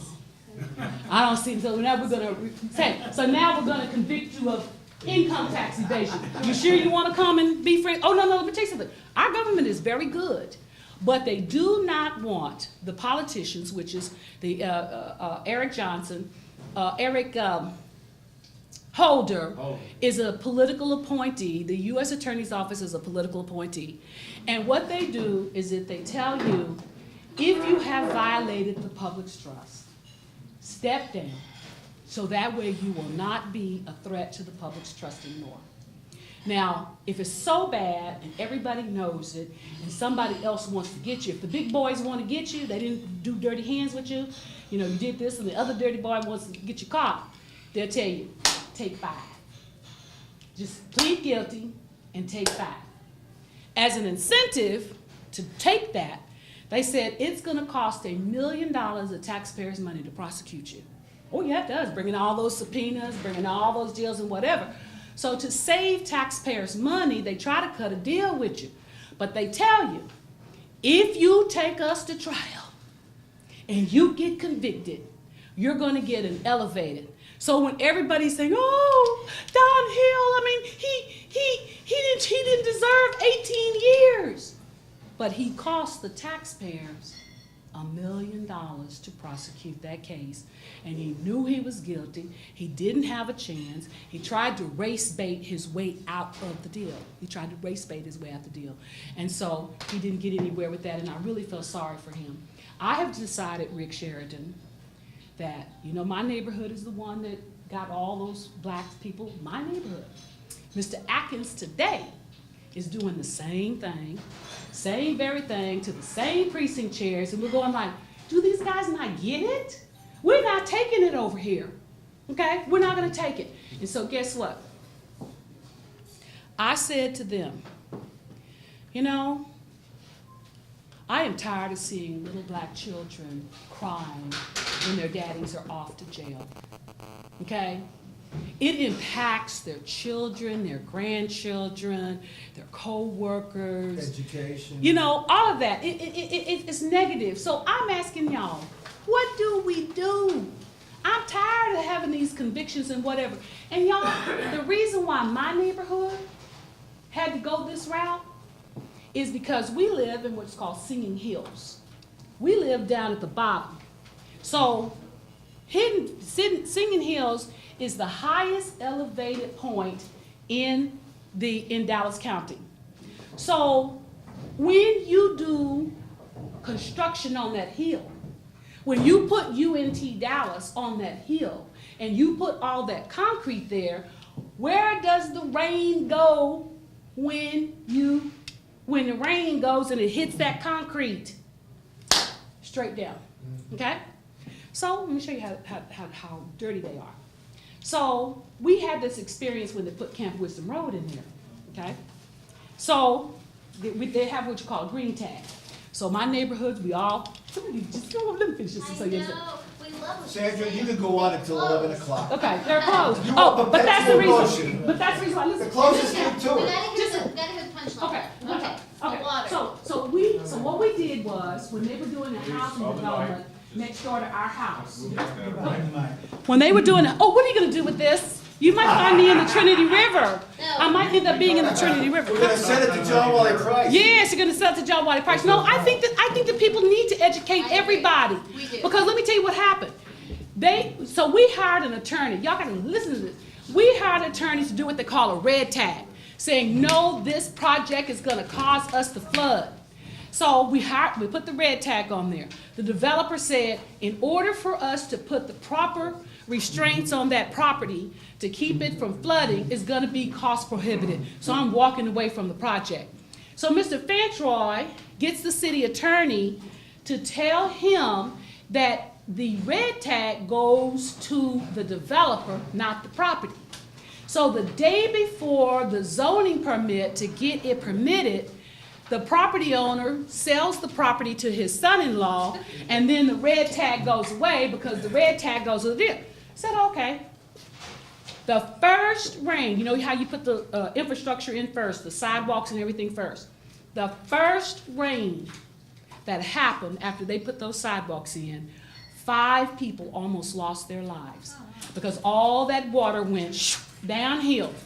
And in 3 minutes, that property was up to here.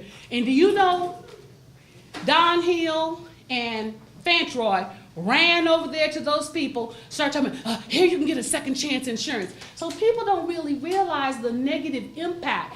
If we let them continue to do stuff like that, we have higher insurance rates. Every time somebody almost gets flooded out, then we're gonna lose our insurance rates. And so that was the whole reason of having building codes and inspections and permit, to make sure that what you were doing was safe. So guess what? We told the city said, no, Ms. Crenshaw, we done paid too much money against you already. We're gonna go ahead and approve $31 million to correct what those guys did. See, it was gonna cost $31 million to put the property deals in there, so he had to walk away from it. Okay?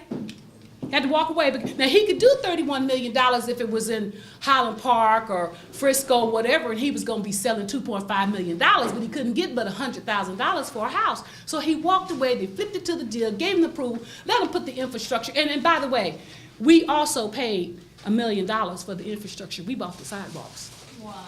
And the streets, super wide streets. Go over there and Runyon Springs. I'm talking about Runyon Springs. And you can just see it, guys. You can just, downhill. Will you come back and talk to us again? All right. Now, I want y'all to come back and tell us how to fix it. Yeah, well, I thought you were gonna bring the answers. No, I don't. All right. Well, we are active people that wanna do something, so we will. I got this, that's Richard. So, that's mine.